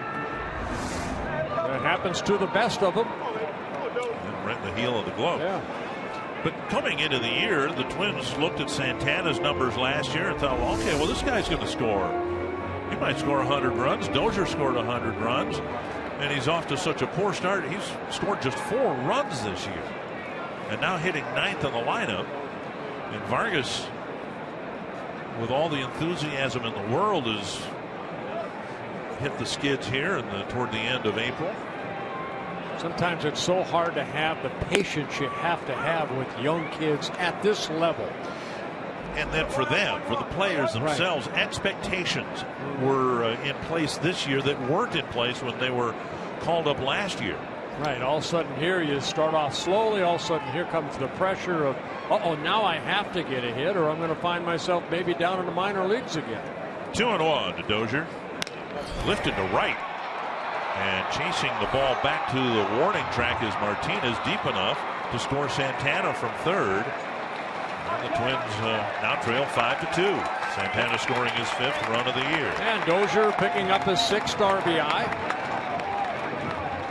So the pass ball helped right there. Well, see if there's another one to be had here in the 5th inning. This game's still very much within reach for the Twins. Whether it's accurate or not, there is a perceived soft spot in this Tiger roster in middle and long relief. They feel they're okay with Joaquin Soria as their closer now. Hunter with a big swing and a miss. But it's the guys in between. Now, again, it might not be accurate. Tigers are leading the division because they're playing really good baseball. But let's hope to get into that part of their pitching staff here maybe in the next inning or so, with Price approaching 90 pitches. Flip foul, and Hunter finds himself behind in the count 0-2. Yeah, Torres already struck out twice against David Price.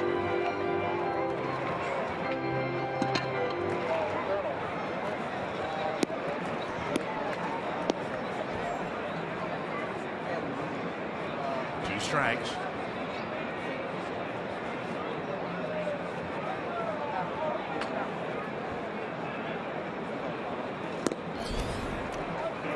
.6 mph, but off the plate 1-2. Well, if you come to the ballpark, if you're a Twins batter and you know that this guy's on the mound, you know it's going to be a tough night. You hope he can maybe leave a pitch over the plate that you don't miss and hit hard somewhere. Down and in, 2-2. Torres' reaction right there. We got a great view of how quick that ball comes on a hitter. How little time you have to react.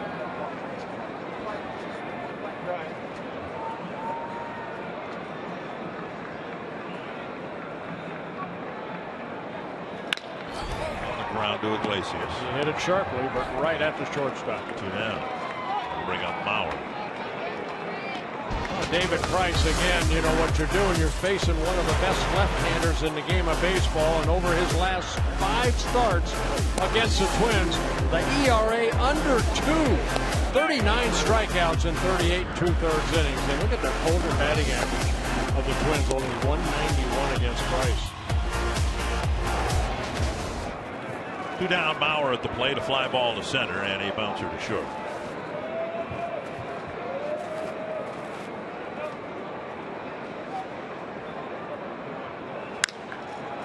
Headed up the middle. Kinsler backhand, sets, fires low, and dug out by Cabrera. We mentioned he's underrated at first. Former third baseman, really good at scooping out low throws. And Price gives up a leadoff double and another run in the 5th.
first inning. Every weeknight, don't miss MLB Whip Around on Fox Sports 1 with highlights, instant analysis, live look-ins from around the league. MLB Whip Around is weeknight, 6 p.m. Central on Fox Sports 1. Streaming live on Fox Sports Go. We got Kevin Gorg with us here tonight. Dick and Bert with you for the opening game of an 11-game homestand. Most of the homestand will be televised. Good to have Kevin back with us. Strike one. Yoenis Cespedes with a 3-run home run in the first. Then Tommy Malone struck him out swinging in the third. Popped up behind first. Oh, foul. And lands fair and bounces into the seats for a Texas League double. Yeah, Torrey was really shading him out toward right center, so that ball kind of landed in no man's land. A curveball that stayed up, and Cespedes gets his second hit. His 6th double of the year. High breaking ball. Nobody there. Bounces into the stands. See where Torrey's playing. He couldn't have gotten there 15 years ago. Here's Avila, 0 for 2. We'll try to advance Cespedes to third base. Avila very strikeout prone. We haven't seen Stauffer show much strikeout ability. Just 2 strikeouts in 8 innings. 1-0.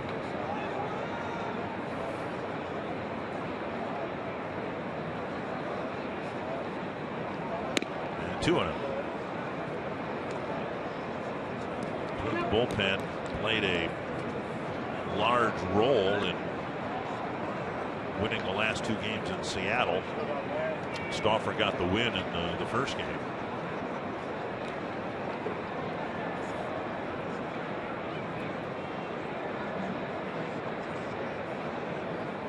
Popped up to left. Cespedes setting up for a tag. Robinson with the catch. 1 down. Follow Twins baseball all season this year with MLB.com At Bat, the #1 app for live baseball. At Bats up to the moment, at any moment, with in-game highlights, live look-ins, replay reviews, radio broadcasts, StatCast, and more. Get MLB.com At Bat for your smartphone or tablet. 1 down, Cespedes still at second, and now Hernan Perez. And that's important right there. That fly ball to left field, Cespedes could not tag up and move over to third. Again, Perez playing for Nick Castellanos, who's become very strikeout prone. Brad Ausmus sitting him out today. Castellanos with 22 strikeouts and 66 at bats. And with my Minnesota high school math, that's like 1 out of every 3 at bats. Well, it's the first game that he has sat. He's played in all 19 prior to this. Bunting through the ball. Perez has strike 1. He singled, stole a base, scored a run in the second. That's the last run that the Tigers have scored.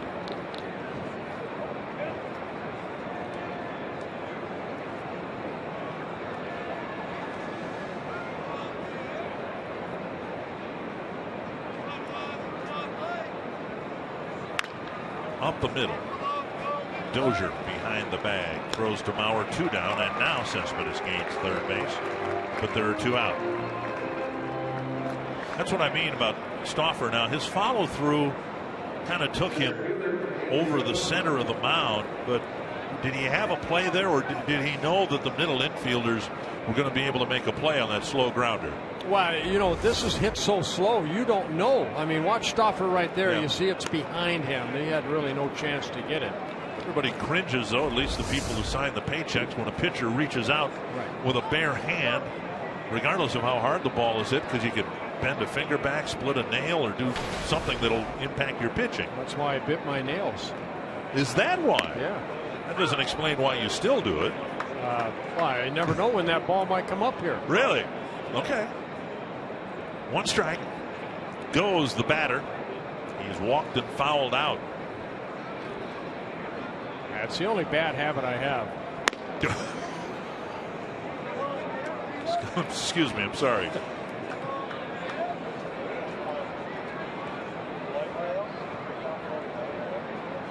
I have in front of me, it's called the cough switch. It's not a gag switch. It's a big out right here. Twins already came back, got one in the bottom of the 5th. Don't let the Tigers get that one back. Lost in the excitement over the Twins win last night, the fact that the Mariners a couple of times had a leadoff double and didn't score a run when the game was tied.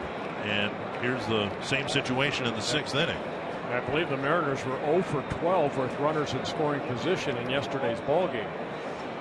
1-2 to goes. 2-2. Well, the Twins have done that much right today. They got a leadoff double in the 1st, scored them. Leadoff double in the 5th, scored them.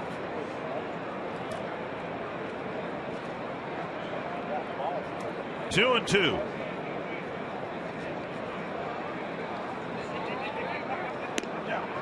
Full count with Kinsler on deck, and Stauffer really wants to end the inning in this at bat. Yeah, just missed with that change up there. What you throw 2-2, you should be able to throw 3-2. You got to throw it for a strike, right? Wow.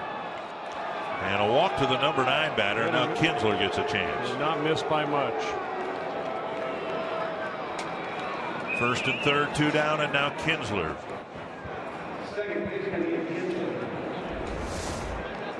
Working the outer half of the plate. Yeah, I think that's outside, yes.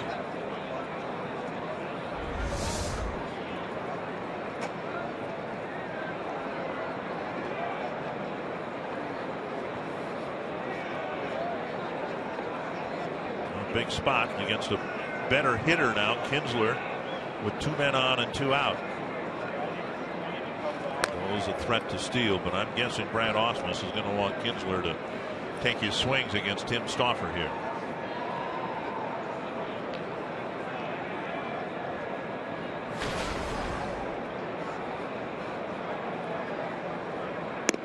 Off the plate, ball 1. Stauffer with 24 pitches and only 10 strikes. Came into a ticklish spot in the 5th, 1st and 2nd, nobody out, got through that inning. Now trying to pitch around the leadoff double and the 2-out walk. 2-1. That's where Stauffer has settled velocity wise. 89 seems to be the top end right now.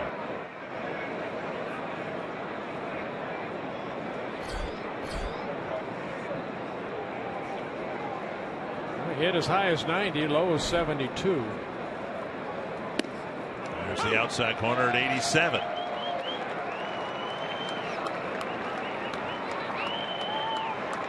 Stauffer last year for the Padres out of the bullpen made 3 starts, but 64 in the 3rd innings, had 67 strikeouts.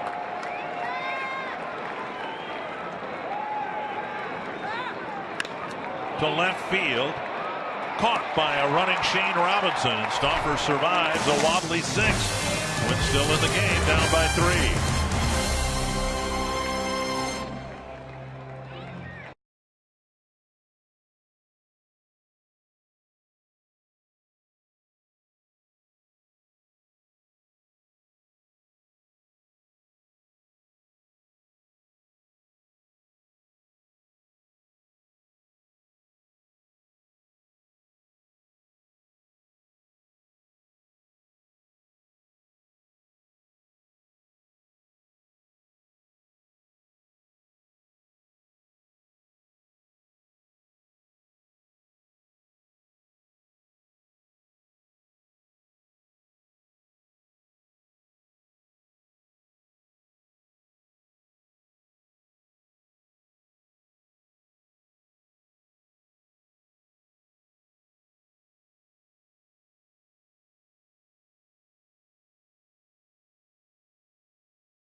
Presented by Toyota.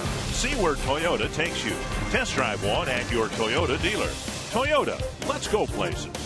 By Sanford Orthopedics and Sports Medicine, for the everyday competitor in all of us. And by McDonald's.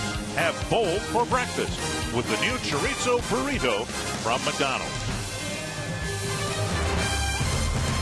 Let's trying to fight their way back here tonight. They were down 4-0 early before they had their first at bat. Now middle of the lineup facing David Price in the 6th in a 5-2 game. Plouffe takes up and away, ball 1. Plouffe, Nunez, and Suzuki. You can see the pitch count for Price approaching 100 pitches. This might be Price's last inning of work.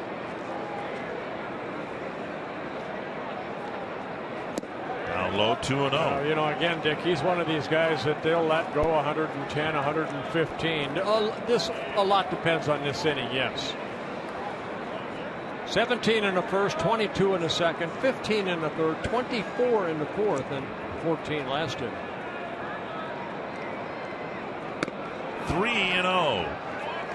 Now, a lot would depend on how smooth Price pitches through the 6th inning, provided he completes it. And falling behind a cleanup hitter 3-0 is a rough start to the inning. A couple walks for Price, 6 strikeouts, given up 4 hits, a couple doubles.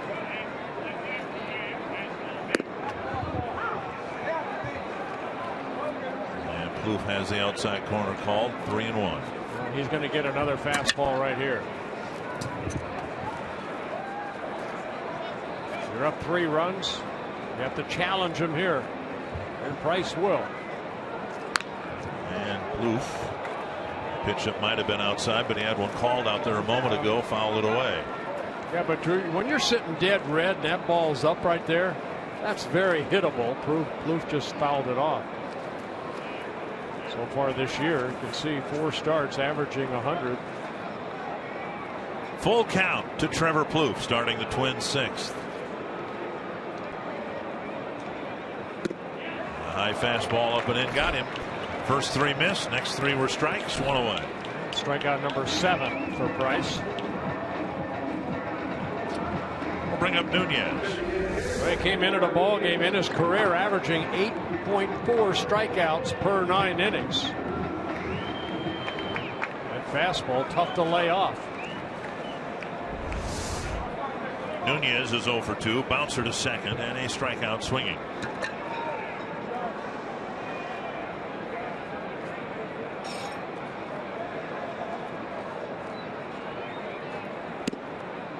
Ball 1.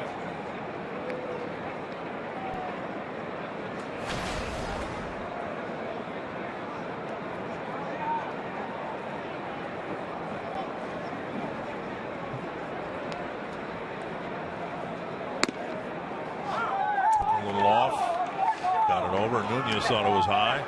Some chirping from the Twins dugout. Very animated Paul Molitor gesturing to Alfonso Marquez. Again, I think both sides are not very happy at the strike zone here tonight.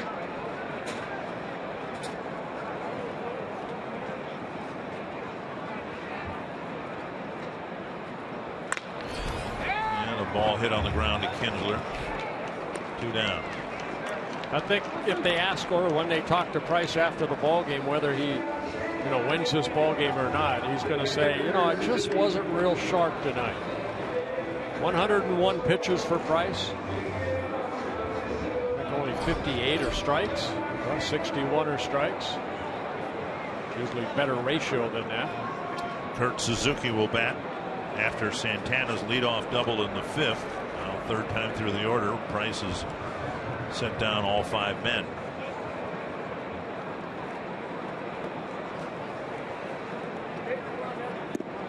Ball 1.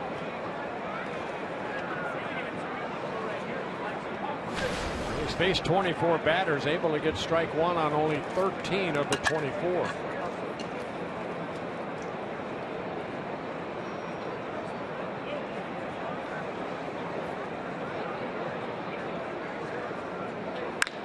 Tapper to short. Iglesias to Cabrera. 1-2-3, 6th inning. Still 5-2.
Iglesias, second hitter of the ball game, made it a 1-0 ball game. And with a couple runners on, Cespedes hits a 3-run home run into the bullpen area. 4-0 lead for the Tigers. Bottom of the first, Twins came back with one of their own. Trevor Plouffe with an RBI single. Scoring Brian Dozier will let off the bottom of the first with a double. But David Price, 7 strikeouts in the ball game. 4 hits allowed, a couple doubles. 103 pitches, and there's nobody warming up in their Oh, that's why you were grinning. Jose Iglesias will lead off, and Stauffer bends a breaking ball over. Iglesias ducks for cover, and it's strike 1. Iglesias, Cabrera, and Martinez in the 7th. Tigers trying to stay ahead of the Royals. They beat the Indians. I misspoke before. The Indians are now winless in Corey Kluber's 5 starts this year, and it's only happened 2 other times where a starting pitcher who won the Cy Young Award the year before was winless in his first 5 starts. Frank Viola, who won the Cy Young Award in 1988, then went winless in his contentious contract year of 1989, ended up working out the Met deal, the contract, and then was dealt to the Mets. Right. And then David Price too, when he won the Cy Young Award in 2010, he had a similar start to his year. 3-2, and Iglesias comes back to the batter's box. He thought it was ball 4.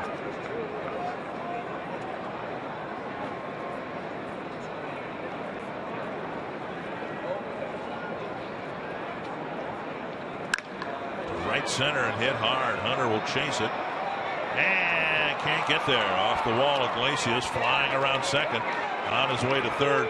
Dozier with a nice pickup, and his throw not in time. Dozier dug out a 1-hop throw from the warning track, and Iglesias hits one just out of the reach of his former teammate and stands at third with a leadoff triple. Iglesias with his first home run of the year, or in the first inning. Now taking that high 3-2 fastball the other way with his first triple of the year, just out of the reach of Torrey Hunter. And I think when Brian Dozier got this ball back, maybe a little bit on the damp side or something, didn't get a good grip on that ball. Iglesias rounding the bag and sliding in safely. Twins bring the infield in. Stauffer pitched out of a leadoff double situation in the 6th. We'll see what he does here with the leadoff triple. And Cabrera, Martinez, the scheduled hitters. 1-0.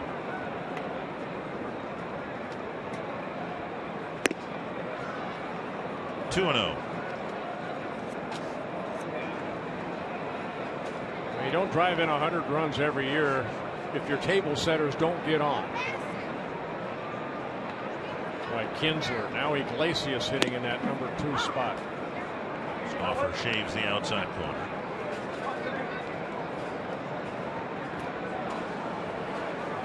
Lane Boyer getting loose.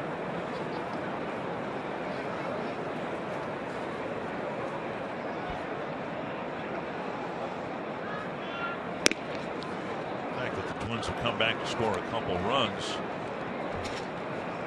may make Boyer to be the next relief pitcher, not J.R. Graham, who's kind of been the forgotten man in the bullpen. He's got a free trip to Kansas City and Chicago. He's pitched once, 1 inning in the last 2 weeks. Fouled away. Another full count.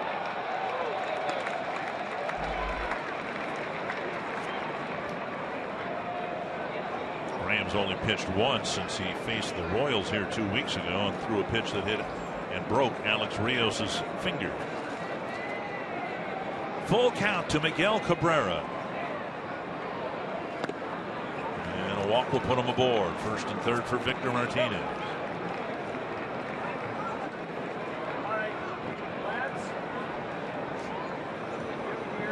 Tigers have hit into 3 double plays already. Martinez hit into one of those double plays in the 3rd inning.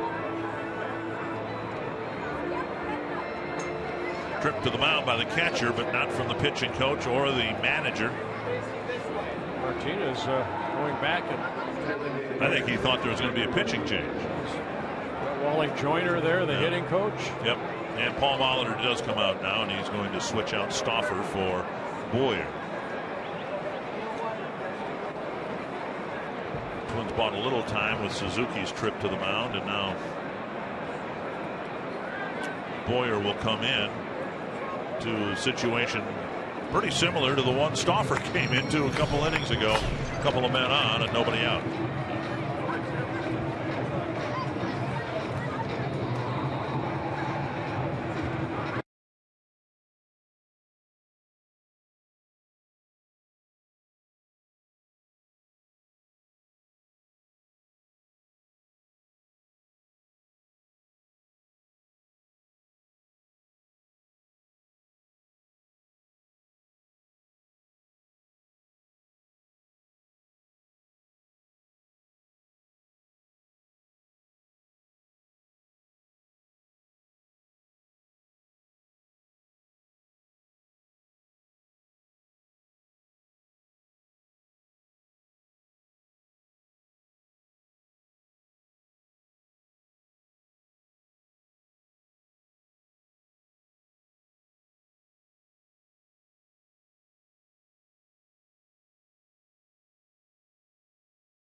Target field. The Sweet Spot program is a unique set of benefits and experiences exclusive to season ticket holders. Benefits range from pregame field passes to bobblehead dolls, taking batting practice on the field, or raising the Twins territory flag. Benefits are reserved exclusively for Twins full season, 40-game and 20-game plan holders. Learn how you can become a season ticket holder at twinsbaseball.com or by calling 833 Twins and asking about season tickets. Well, Blaine Boyer coming in, making his 10th relief appearance. He worked on Saturday, faced only one batter in the 8-5 win. Boyer pitched a couple times in Detroit. Total of 2 in the 3rd innings, gave up 4 hits and a couple runs. Twins down 3. 7th inning, they've got to bring the infield in here, try to cut down the run. Victor Martinez intentionally walked his last time up.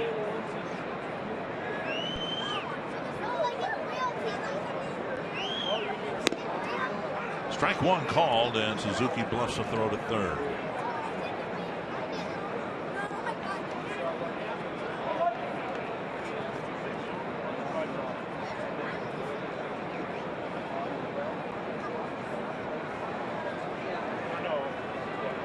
Victor Martinez has never faced Boyer.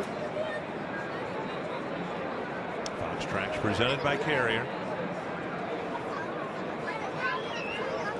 Popped up short left. Iglesias setting up for a tag. Robinson with the catch. Here's the throw to the plate. Suzuki is there for the tag. A different double play with Robinson throwing a strike from left field. Boy, he got behind that ball nicely and threw it all the way in the air to Suzuki.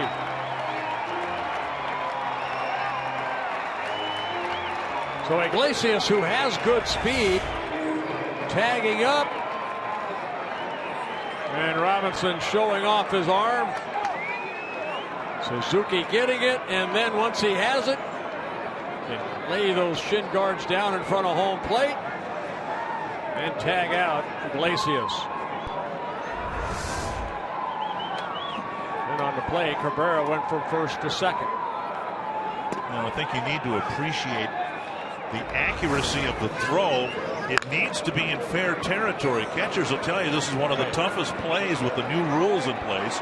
Catching the field or the ball from the left side of the diamond. Where you saw where Suzuki was. He was in front of the plate, not on top of the plate like he used to be.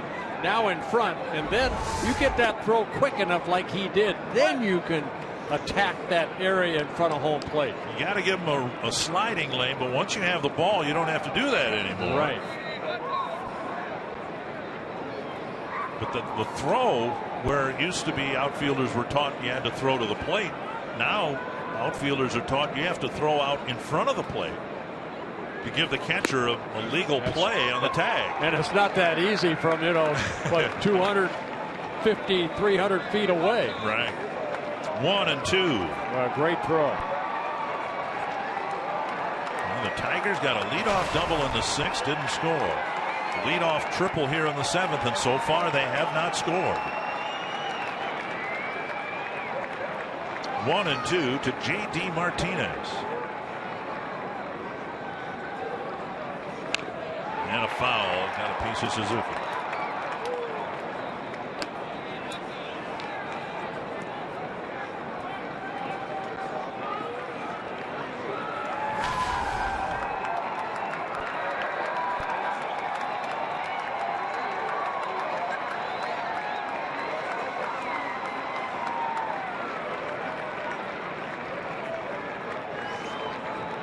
One and two from Boyer to J.D. Martinez.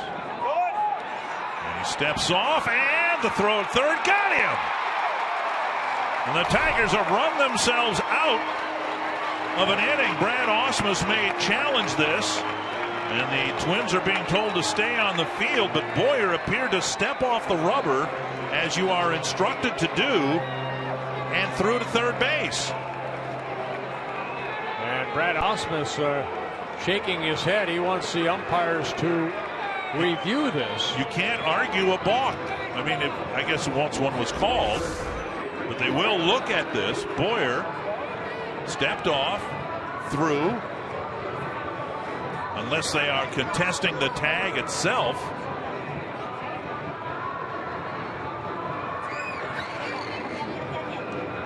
Right there, I think he got him. On the front leg? That's a left leg coming in. I don't know whether Plouffe tagged him or not. There needs to be conclusive evidence. I thought on first replay that Plouffe had gotten the front leg before it got to the bag. We get the opportunity to look at it right here. Did he get that tag right there?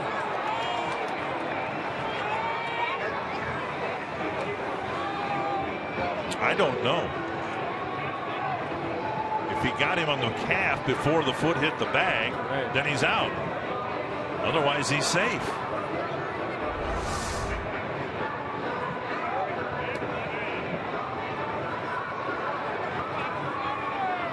Well, I'm going to go, Boyer stepped off, but did he get completely off the rubber, too, the pitching rubber? Because he did step back, but his foot, I believe, was still on the pitching rubber.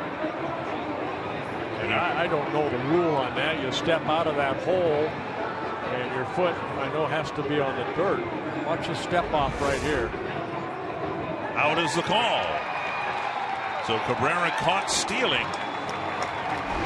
And the Tigers end up sending just 3 men to the plate in the 7th inning. And the Twins find themselves still only down by 3.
But you know, my question was Boyer completely off the pitching rubber? Because he did step back.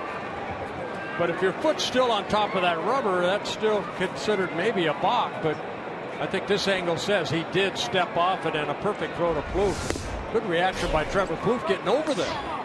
The Twins come back and win this game. The Tigers will look at the 5th inning when they had first and second, nobody out, didn't score. Had a leadoff double in the 6th, didn't score, and incredibly a leadoff triple in the 7th. Not only didn't they score, they only sent 3 men to the plate. It was a triple and a walk, and they did not score and sent just 3 men to the plate. I don't know that I've ever seen that before. 1-1 now with Price on the mound.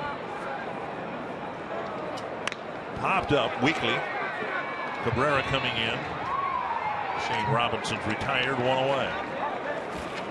And we'll bring up Schaefer.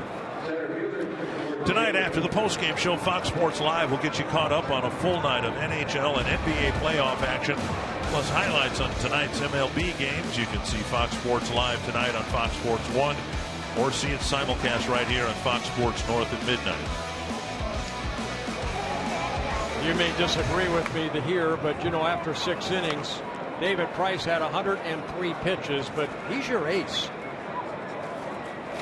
And there wasn't a lot of innings under duress other than him throwing a lot of pitches. This one down the line, and that's going to land safely for a hit. Schaefer will round first, dig for second. J.D. Martinez with a 2-hop throw, and Schaefer has 2 knocks against David Price. I jumped on that first pitch.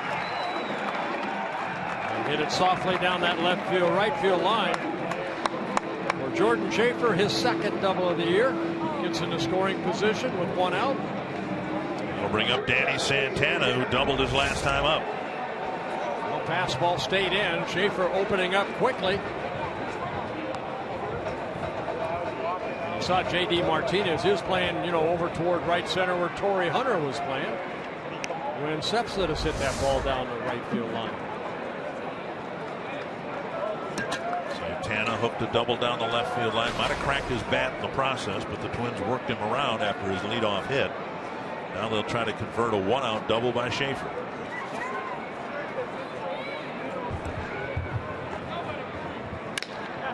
Hot ground ball off the glove of the shortstop Iglesias. Santana has his 2nd hit, and he's driven in Schaefer, and it's 5-3. Santana hit that ground ball so much harder than he hit his double. That was sharply hit up the middle, and now that will be the end for David Price. Yeah, they wanted David Price to hopefully get through the 7th. He was unable to do it. Ball hit hard. Watch Iglesias go after it. That hard hopper hit off his glove into short center field. And Kinsler, the 2nd baseman, has to retrieve it. By that time, Schaefer and his speed scored. Price leaves with the Twins now bringing the tying run to the plate with 1 out in the 7th.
because the ball hit the mound and picked up a little topspin.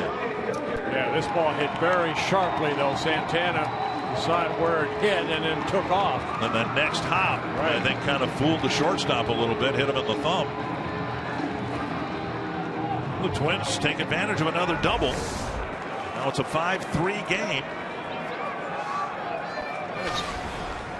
Alex Wilson coming into the ball game, making just his second appearance on the season in his first season with the Tigers, getting called up on April 22nd from AAA Toledo. Dozier, the first batter he'll face, drove in a run with a fly ball, doubled and scored in the first. Popped up near the Twins dugout, and Cabrera can't quite make the play. One strike to Dozier, who's led the team in home runs the last 2 years, has just the one this year, but one here would tie the game.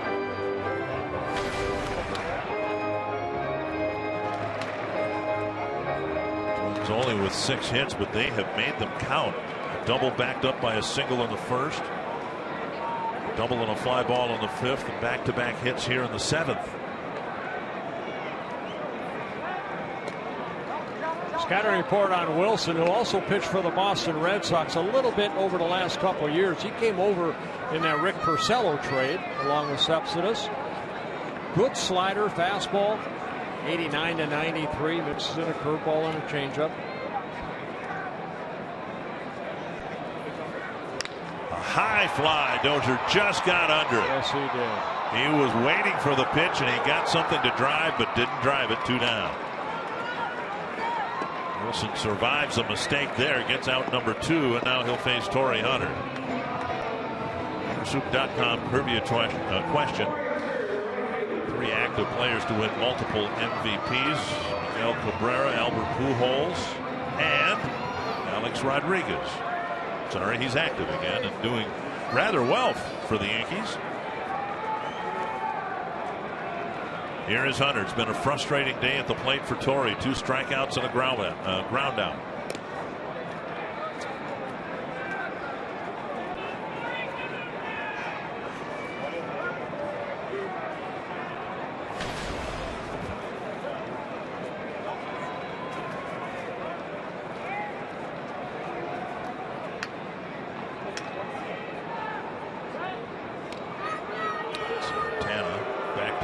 Just barely got his left foot on the bag before Cabrera caught the throw and tagged his other foot.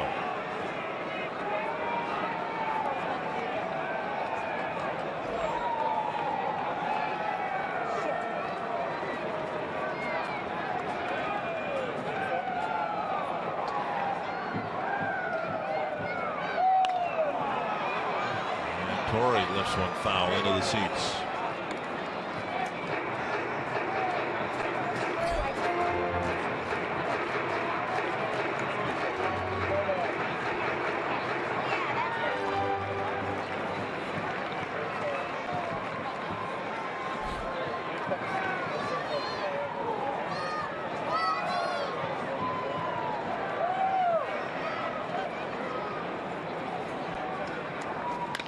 Tapper to third. Perez fires across, and that ends the inning with back-to-back hits. Another run on the board, and it's 5-3.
Studio Sports Update. There is more baseball tomorrow on Fox Sports North when the Twins and Detroit Tigers continue their series. Our coverage begins at 6:30 Tuesday night on Fox Sports North. And now, back to Target Field.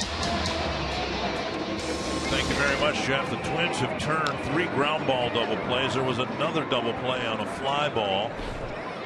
The Tigers got a triple and walk to start the 7th inning, but didn't score. Miguel Cabrera made the 3rd out at third base. The Tigers have done a lot of things wrong. They still lead by 2. Blaine Boyer will try to pitch an uneventful top of the 8th here.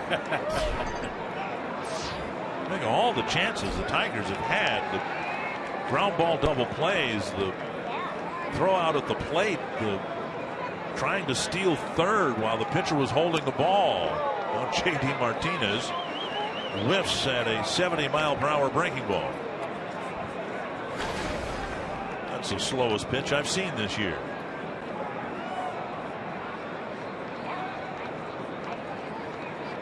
Martinez was at the plate when Cabrera tried to steal third. To center. Down for a hit. J.D. Martinez is on for the 3rd time today. On his 2nd single, he walked in the 1st inning. Now Cespedes has homered and doubled. Iglesias has homered, tripled, and singled. Those have been the 2 big hitters for the Tigers here today. 6 of the 8 innings so far, the Tigers have led off with a base hit or better.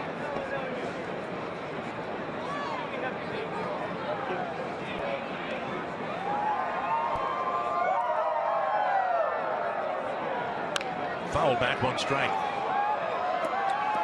Tommy Malone pitched into the 5th inning. Gave up 5 earned runs. Yeah, he just was not real sharp today.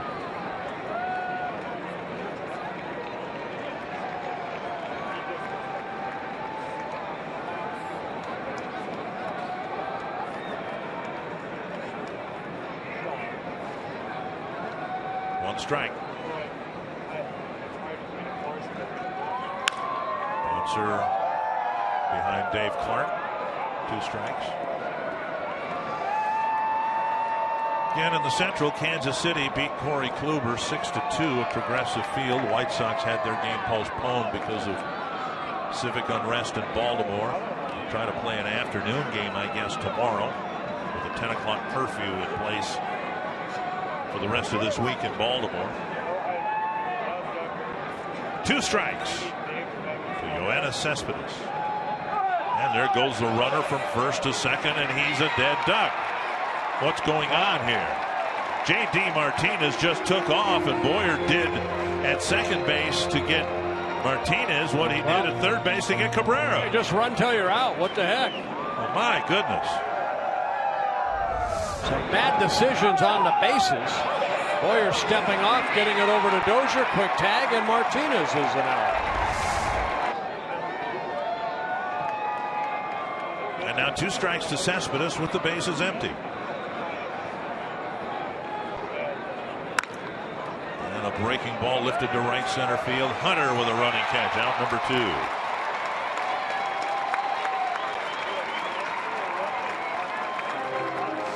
This copyrighted telecast presented by the authority of the Minnesota Twins and may not be reproduced or retransmitted in any form. And the accounts and descriptions of this game may not be disseminated without the express written consent of the Minnesota Twins, LLC.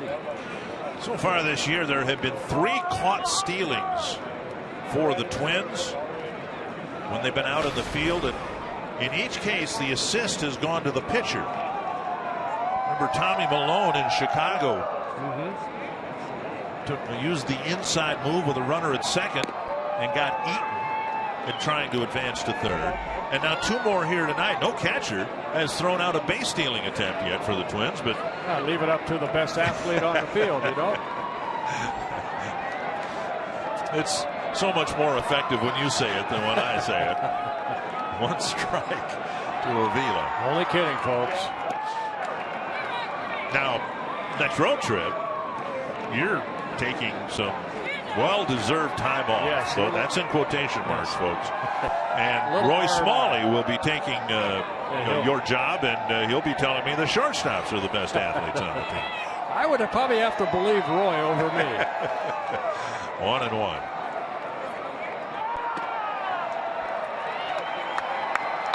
And now 1-2 to Avila, and Plouffe will position himself on the right side of the infield. It's been a standard thing that the Twins have done to a lot of left-handed batters. Once there are 2 strikes, occasionally when there's 1 strike, it's a shift within an at-bat, which we've seen more of this year than we've ever seen before. And Avila takes a close pitch outside. But you know, they can shift again. We talked about it a little bit earlier in the ballgame. As a pitcher, you're not going to really try to change your way how you're going to attack Avila.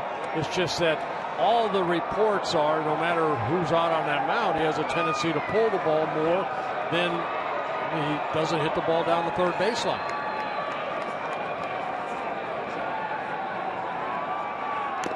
Strike out. Nope. Suzuki can't hang out of the foul tip. And once a hitter's up there with 2 strikes, he's less apt to try to do something that comes unnaturally to him. He's going to revert to what he feels comfortable doing, which in Avila's case is pulling the ball. 2-2.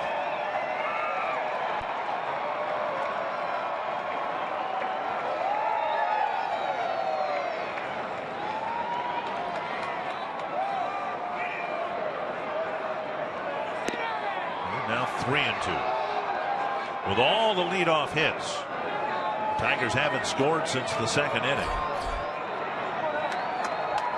And no one to blame but themselves for that. 4 double plays, 3 on the ground, and some very curious base running here in the late innings.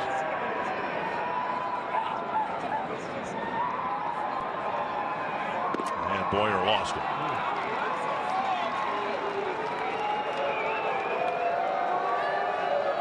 Now Perez will bat, but maybe the batter's incidental. Avila's probably going to try to take second. Perez singled and scored in the 2nd. Since then, a couple of ground balls.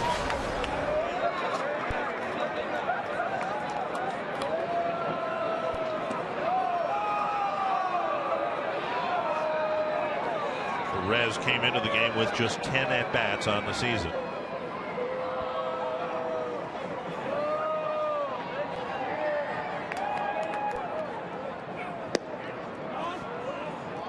Low ball 1.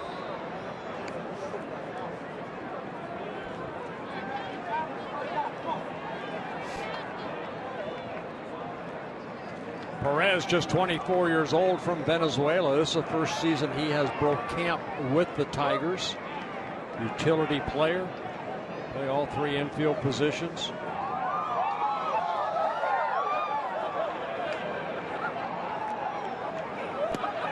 Breaking ball gets a swing and a miss.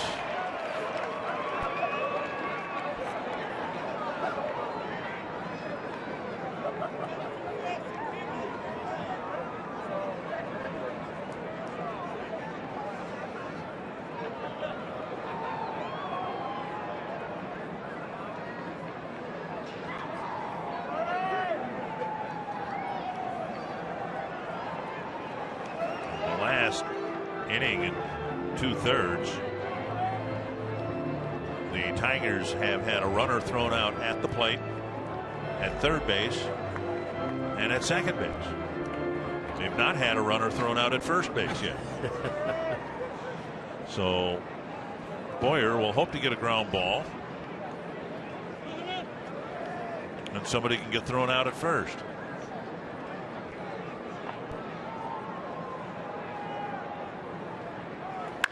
There we go. Ball. They're going to go to second. Ruin the whole thought. Yep.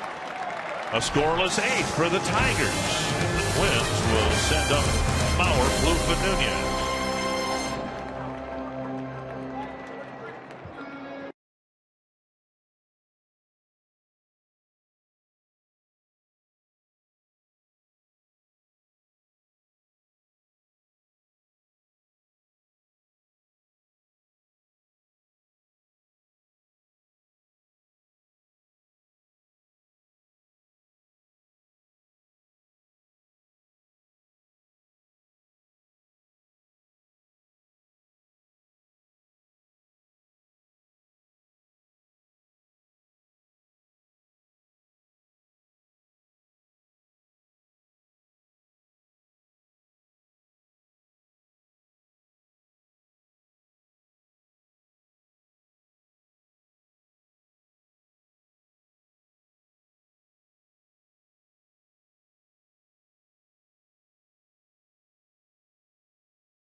Directly after this game for Twins Live, presented by CenturyLink.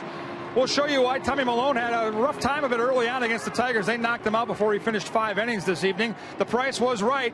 Even though the Twins are still in this ball game, David Price was back in form tonight after getting roughed out in his most recent outing. And we'll take you inside the clubhouse and hear from the manager, Paul Mauter. Guys, the Twins have just kind of hung around here. They were down big early, but it's still a 2-run game. Maybe they can rally against the Tigers bullpen now.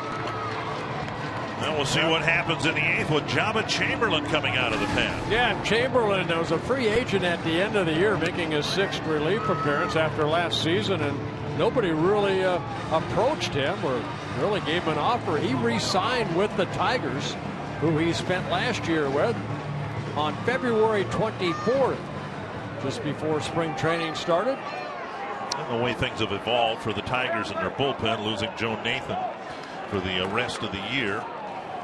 Pretty good signing for the Tigers. This is a guy who's used to pitching in the late innings, and Joaquin Soria has inherited the closer's role. So this is the role that Chamberlain has settled into here. So Mauer will lead things off for the Twins in the 8th. Chamberlain's always had a good fastball, curveball, and a changeup. Down and in, ball 1.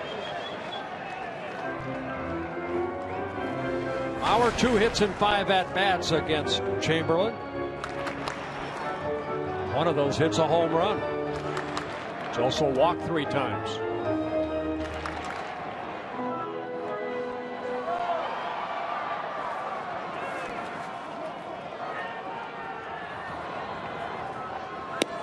Inside 2-0.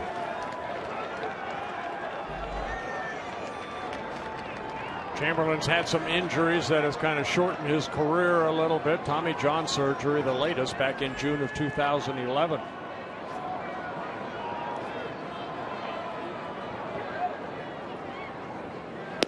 There's the inside corner.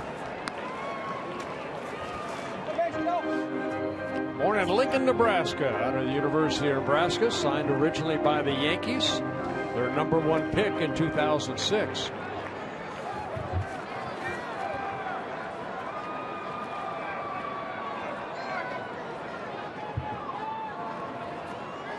Outside 3-1. Just a footnote. Speaking of the University of Nebraska, Bryant Dunsing threw the ball today, some long toss. He hopes to have a bullpen session, pitching to some hitters, I should say, Thursday before the game, as he hopes to rejoin the team quickly. Plouffe on deck, 3-1 to Mauer. Base runner gets the tying run to the plate. And Mauer fouls one back. He has not quite got that good at bat yet that he had yesterday. That good contact. Fly to center and a couple of ground balls. Twins would love to get the leadoff man on, something the Tigers have done regularly tonight.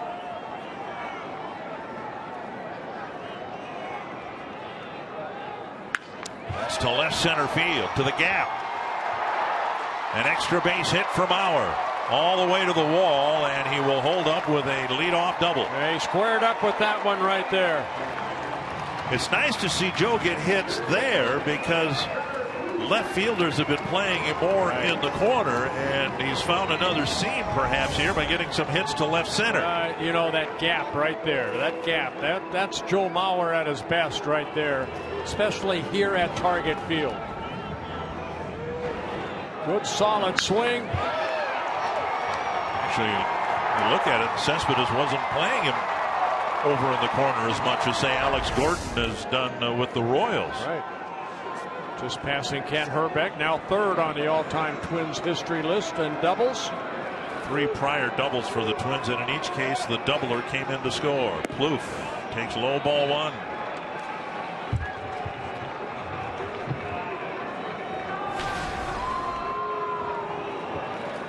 Plouffe with a RBI single in the 1st, robbed of a hit by Perez in the 3rd, and then he struck out swinging in the 6th.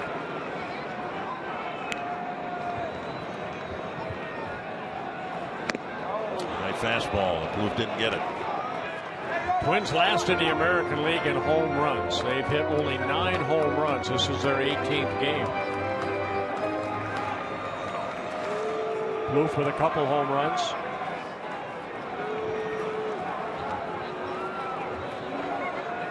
Chamberlain needs to make a pitch mistake inside. Popped up. And back into the seats, 1-2.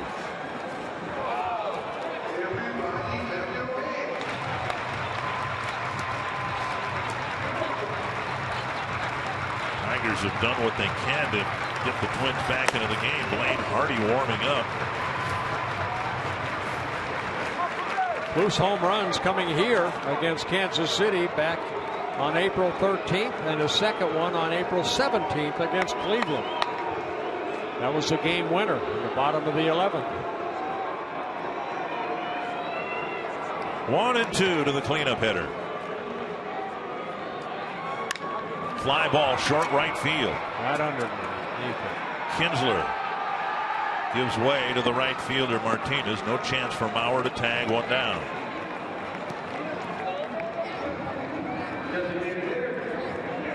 And now Eduardo Nunez facing his former Yankee teammate Jabba Chamberlain.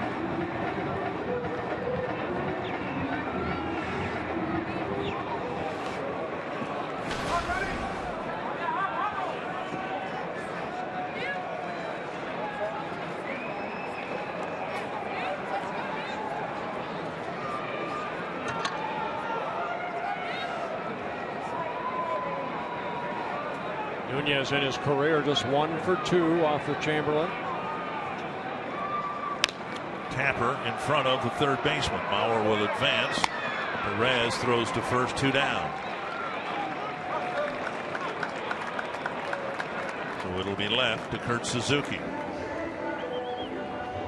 Twins have made the most out of what scoring opportunities they've had with their 3 prior doubles.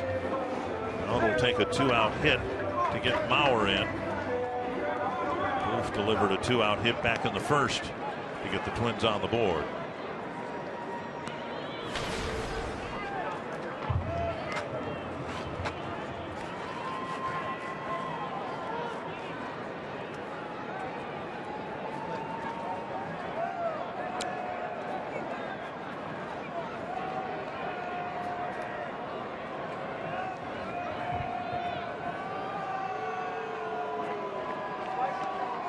Chamberlain will reset.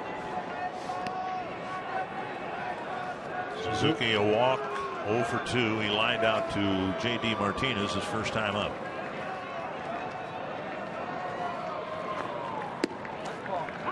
Anthony's a strike. Suzuki has faced Chamberlain more than any other Twin, 14 times. Has a couple hits against him.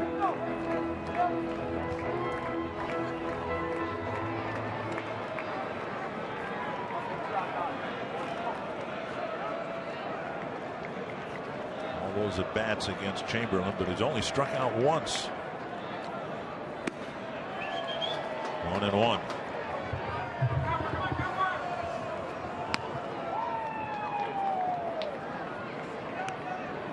Plan at the start of the year, Joe Nathan was going to close games for the Tigers. Soria was going to get the 8th inning and then mixing and matching with other members of the bullpen, but all that changed when Nathan went down with his elbow injury.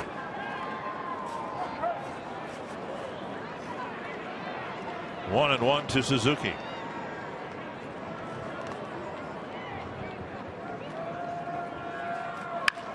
Base hit left field. Mauer scores, and it's a 1-run game. Looked like a breaking ball that stayed up, and Suzuki got the barrel of the bat on it, picking up an RBI, his 7th of the year. It's a 5-4 ball game. Shane Robinson's been called back to the dugout, and Eduardo Escobar is going to hit for Shane Robinson.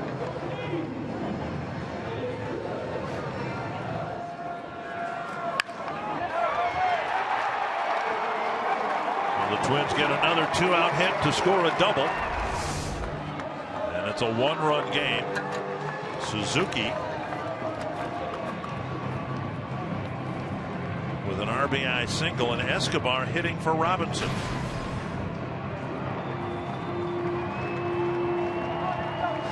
The other options, Chris Herman, Oswaldo Arcia, and Kenny Vargas, but it's Escobar getting a chance here. That Twins pinch hitter so far 0 for 9 on the season, but Escobar 2 for 3 off of Chamberlain with a double.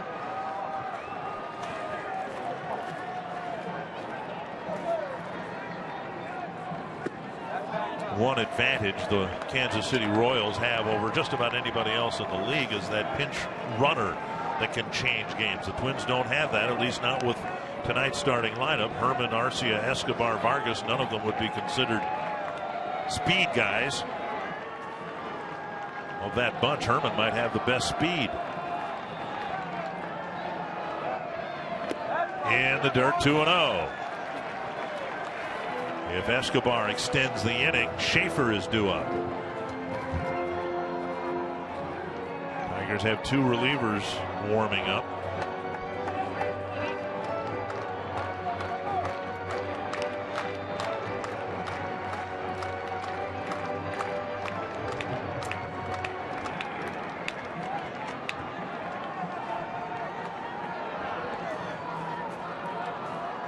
Two and 0 to Eduardo Escobar.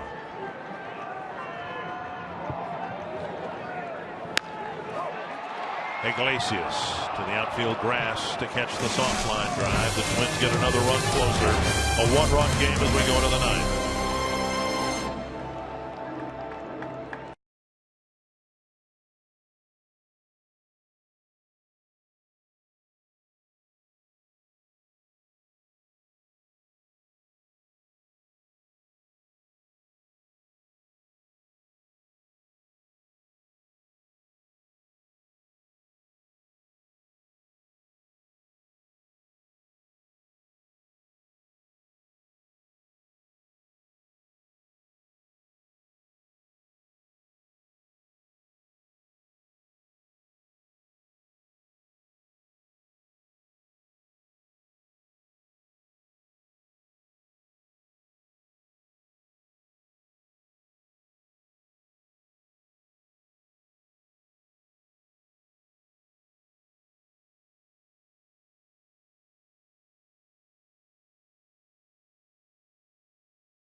Very much in this game at 5-4. Just figuring out my box score here. Starting pitcher Tommy Milone faced 20 batters. He only retired 10. Tim Stauffer faced 10 batters. He only retired 5. Boyer's come in. He's faced 5. He's only retired 3.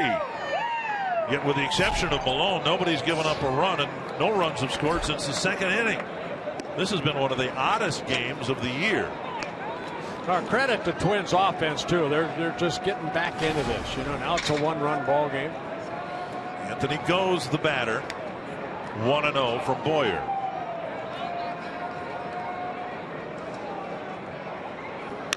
To left field. Escobar's there now. He makes the catch, 1 away.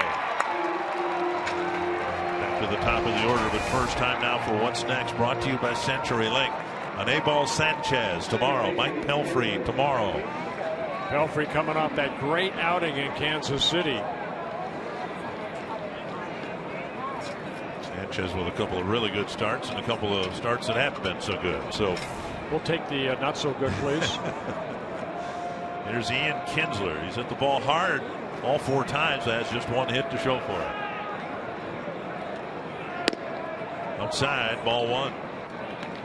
And yet another example of Paul Molitor trying to stretch out relief pitchers. We're talking about stretching out starters from time to time, but he's asked many of his relief pitchers to, in the case of Boyer, pitch parts of 3 innings. Plouffe to Mauer, 2 down. That's one thing Neil Allen told me in spring training, and we talked about that. He wants those guys, the setup guys, more or less, not just go 1, go maybe 2, maybe more. Depends on how many pitches you've thrown. 25 so far for Boyer. Been able to get 8 outs.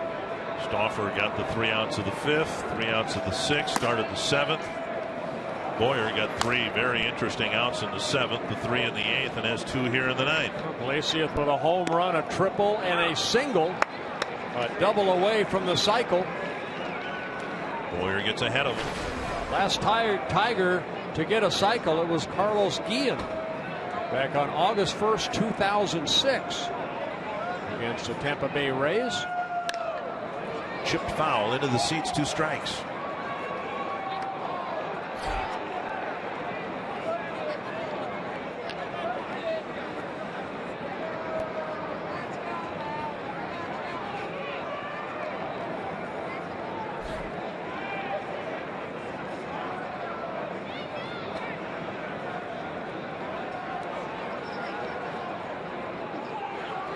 Breaking ball, missing inside.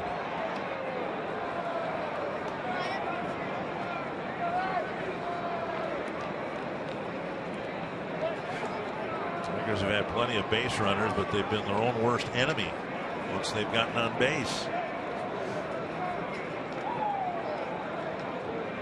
1-2, Boyer to Iglesias. And Boyer finishes off the Tigers 1-2-3 in the 9th. We'll see if the Twins have a run in them in the bottom of the inning.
Finish.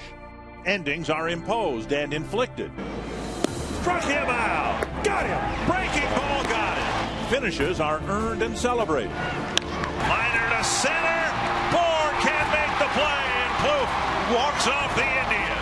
It's the last word, the closing act, the final step, the whole point. We don't remember the start. We never forget the finish. A high fly to left field. See ya. Goal, a home run as Trevor Plouffe walks him off.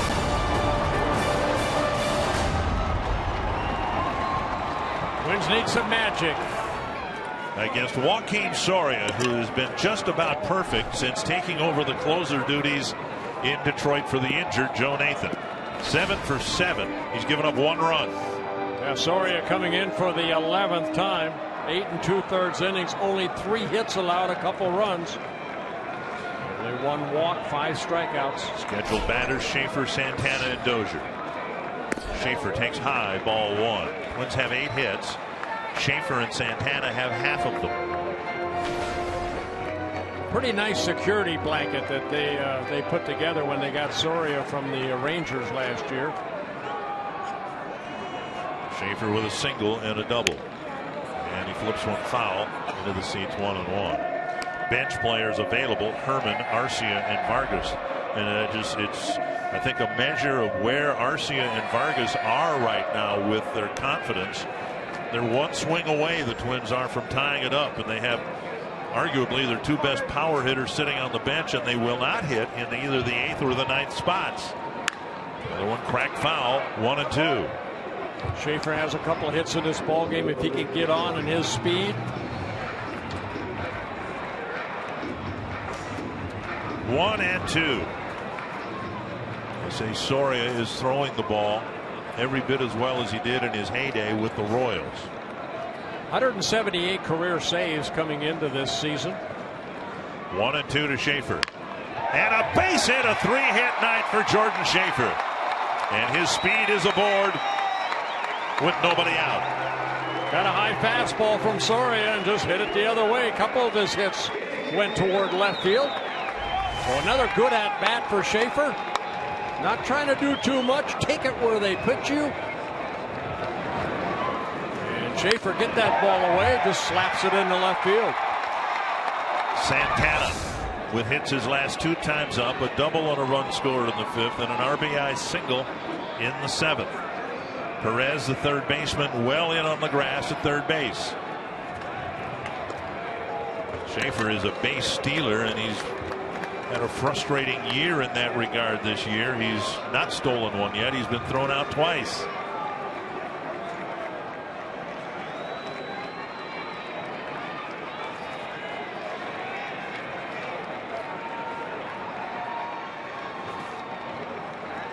Santana squares and takes a strike. Yeah, Perez coming in hard at third base. To bunt this ball, I would prefer a bunt toward Cabrera at first base. Once he squares around, Perez is going to come charging in. 1 strike. Low throw, dug out by Cabrera. Yeah, Butch Davis said, no, we're Cabrera tried to no deking. Get Schaefer deked off the bag. Everybody is smiling about it.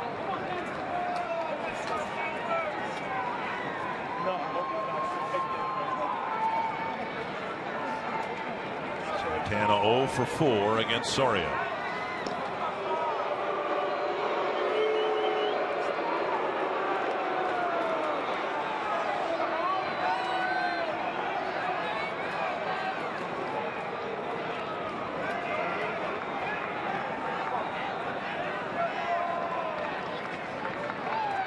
One strike to Santana.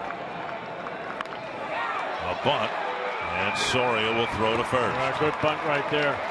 Good night for Danny Santana. He needed one of those. Yeah, I mean, you mentioned earlier, Dick, that they came out early. They worked on bunting.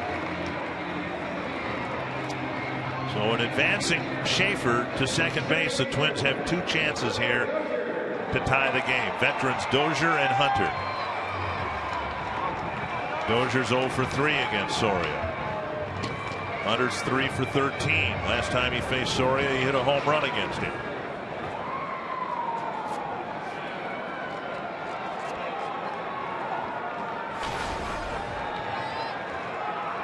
Dozier 1 for 3, a double and a run scored in the 1st, drove in a run with a fly ball in the 5th.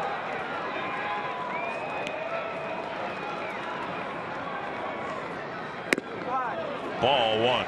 Dozier in the 7th inning. Got a hanging breaking ball and just got under it. He hit a fly ball to left, gathered in by Cespedes.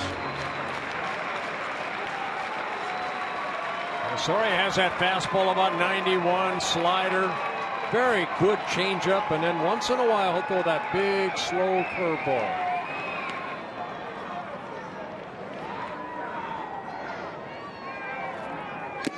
Fastball, and a foul, 1 strike. Fastball at 92.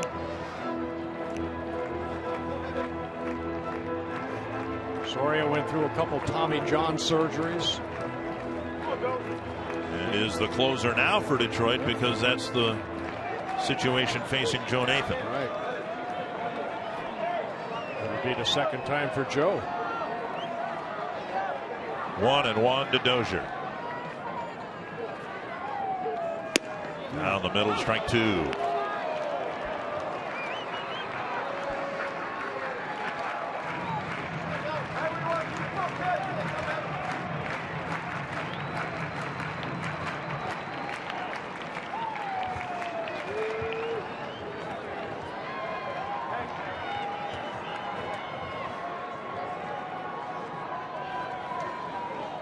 One and 2 to Brian Dozier. Very high. Yeah, Vila had to leap for that.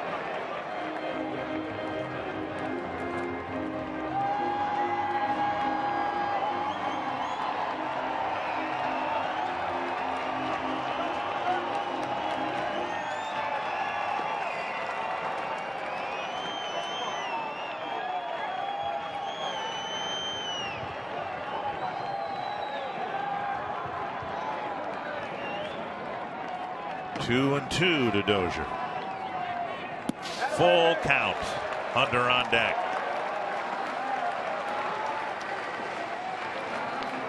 He just threw a breaking ball that wasn't anywhere close to the strike zone, so Dozier ought to be able to sit on a fastball here, wouldn't you think? You don't know about Soria. Look fastball and react to something else.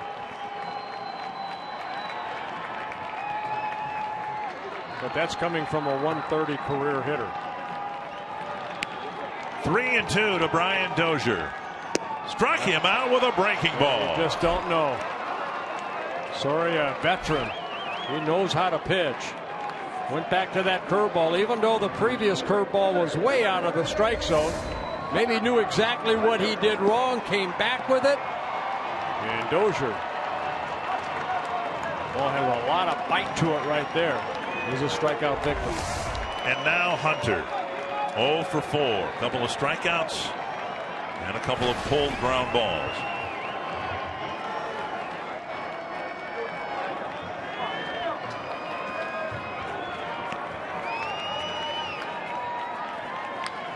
Breaking ball tapped foul. And Hunter just 3 hits and 13 at bats against Soria. But the last time he faced him, he hit a home run against him.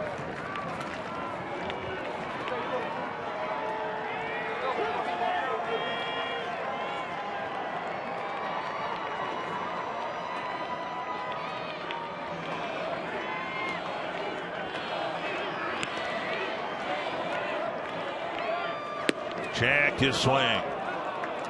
1-1. 3 weeks ago on opening day, Hunter was in the box in a similar spot. Twins did not have the tying run on base. It was in the on-deck circle. And Joe Nathan came in and on a pitch and check swing very similar to what we just saw, the game ended.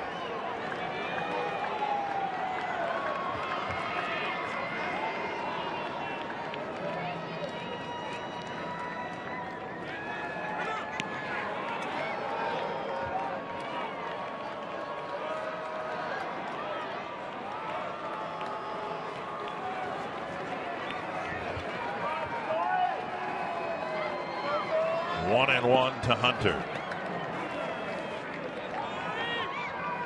Fouled back. Torrey got a good rip at a fastball. Yes, he did.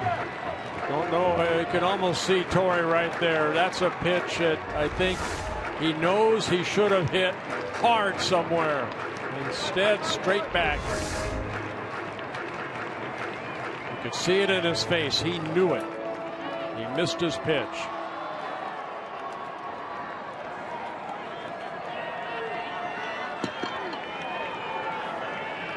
1-2 to Torrey Hunter. Bounce to third. Perez backpedals, fires across, and the Tigers hang on and win it 5-4. Tom Hannum and the Tigers jumped out early on the Twins, and the Twins come back, ends up just one hit short in the ninth. Dick, the Twins lose another game of Hold That Tiger, but a much improved performance certainly from the season opener. Up next on Twins Live, presented by CenturyLink. We'll look at both starters tonight, hear from Paul Molitor, and preview Game 2 tomorrow night.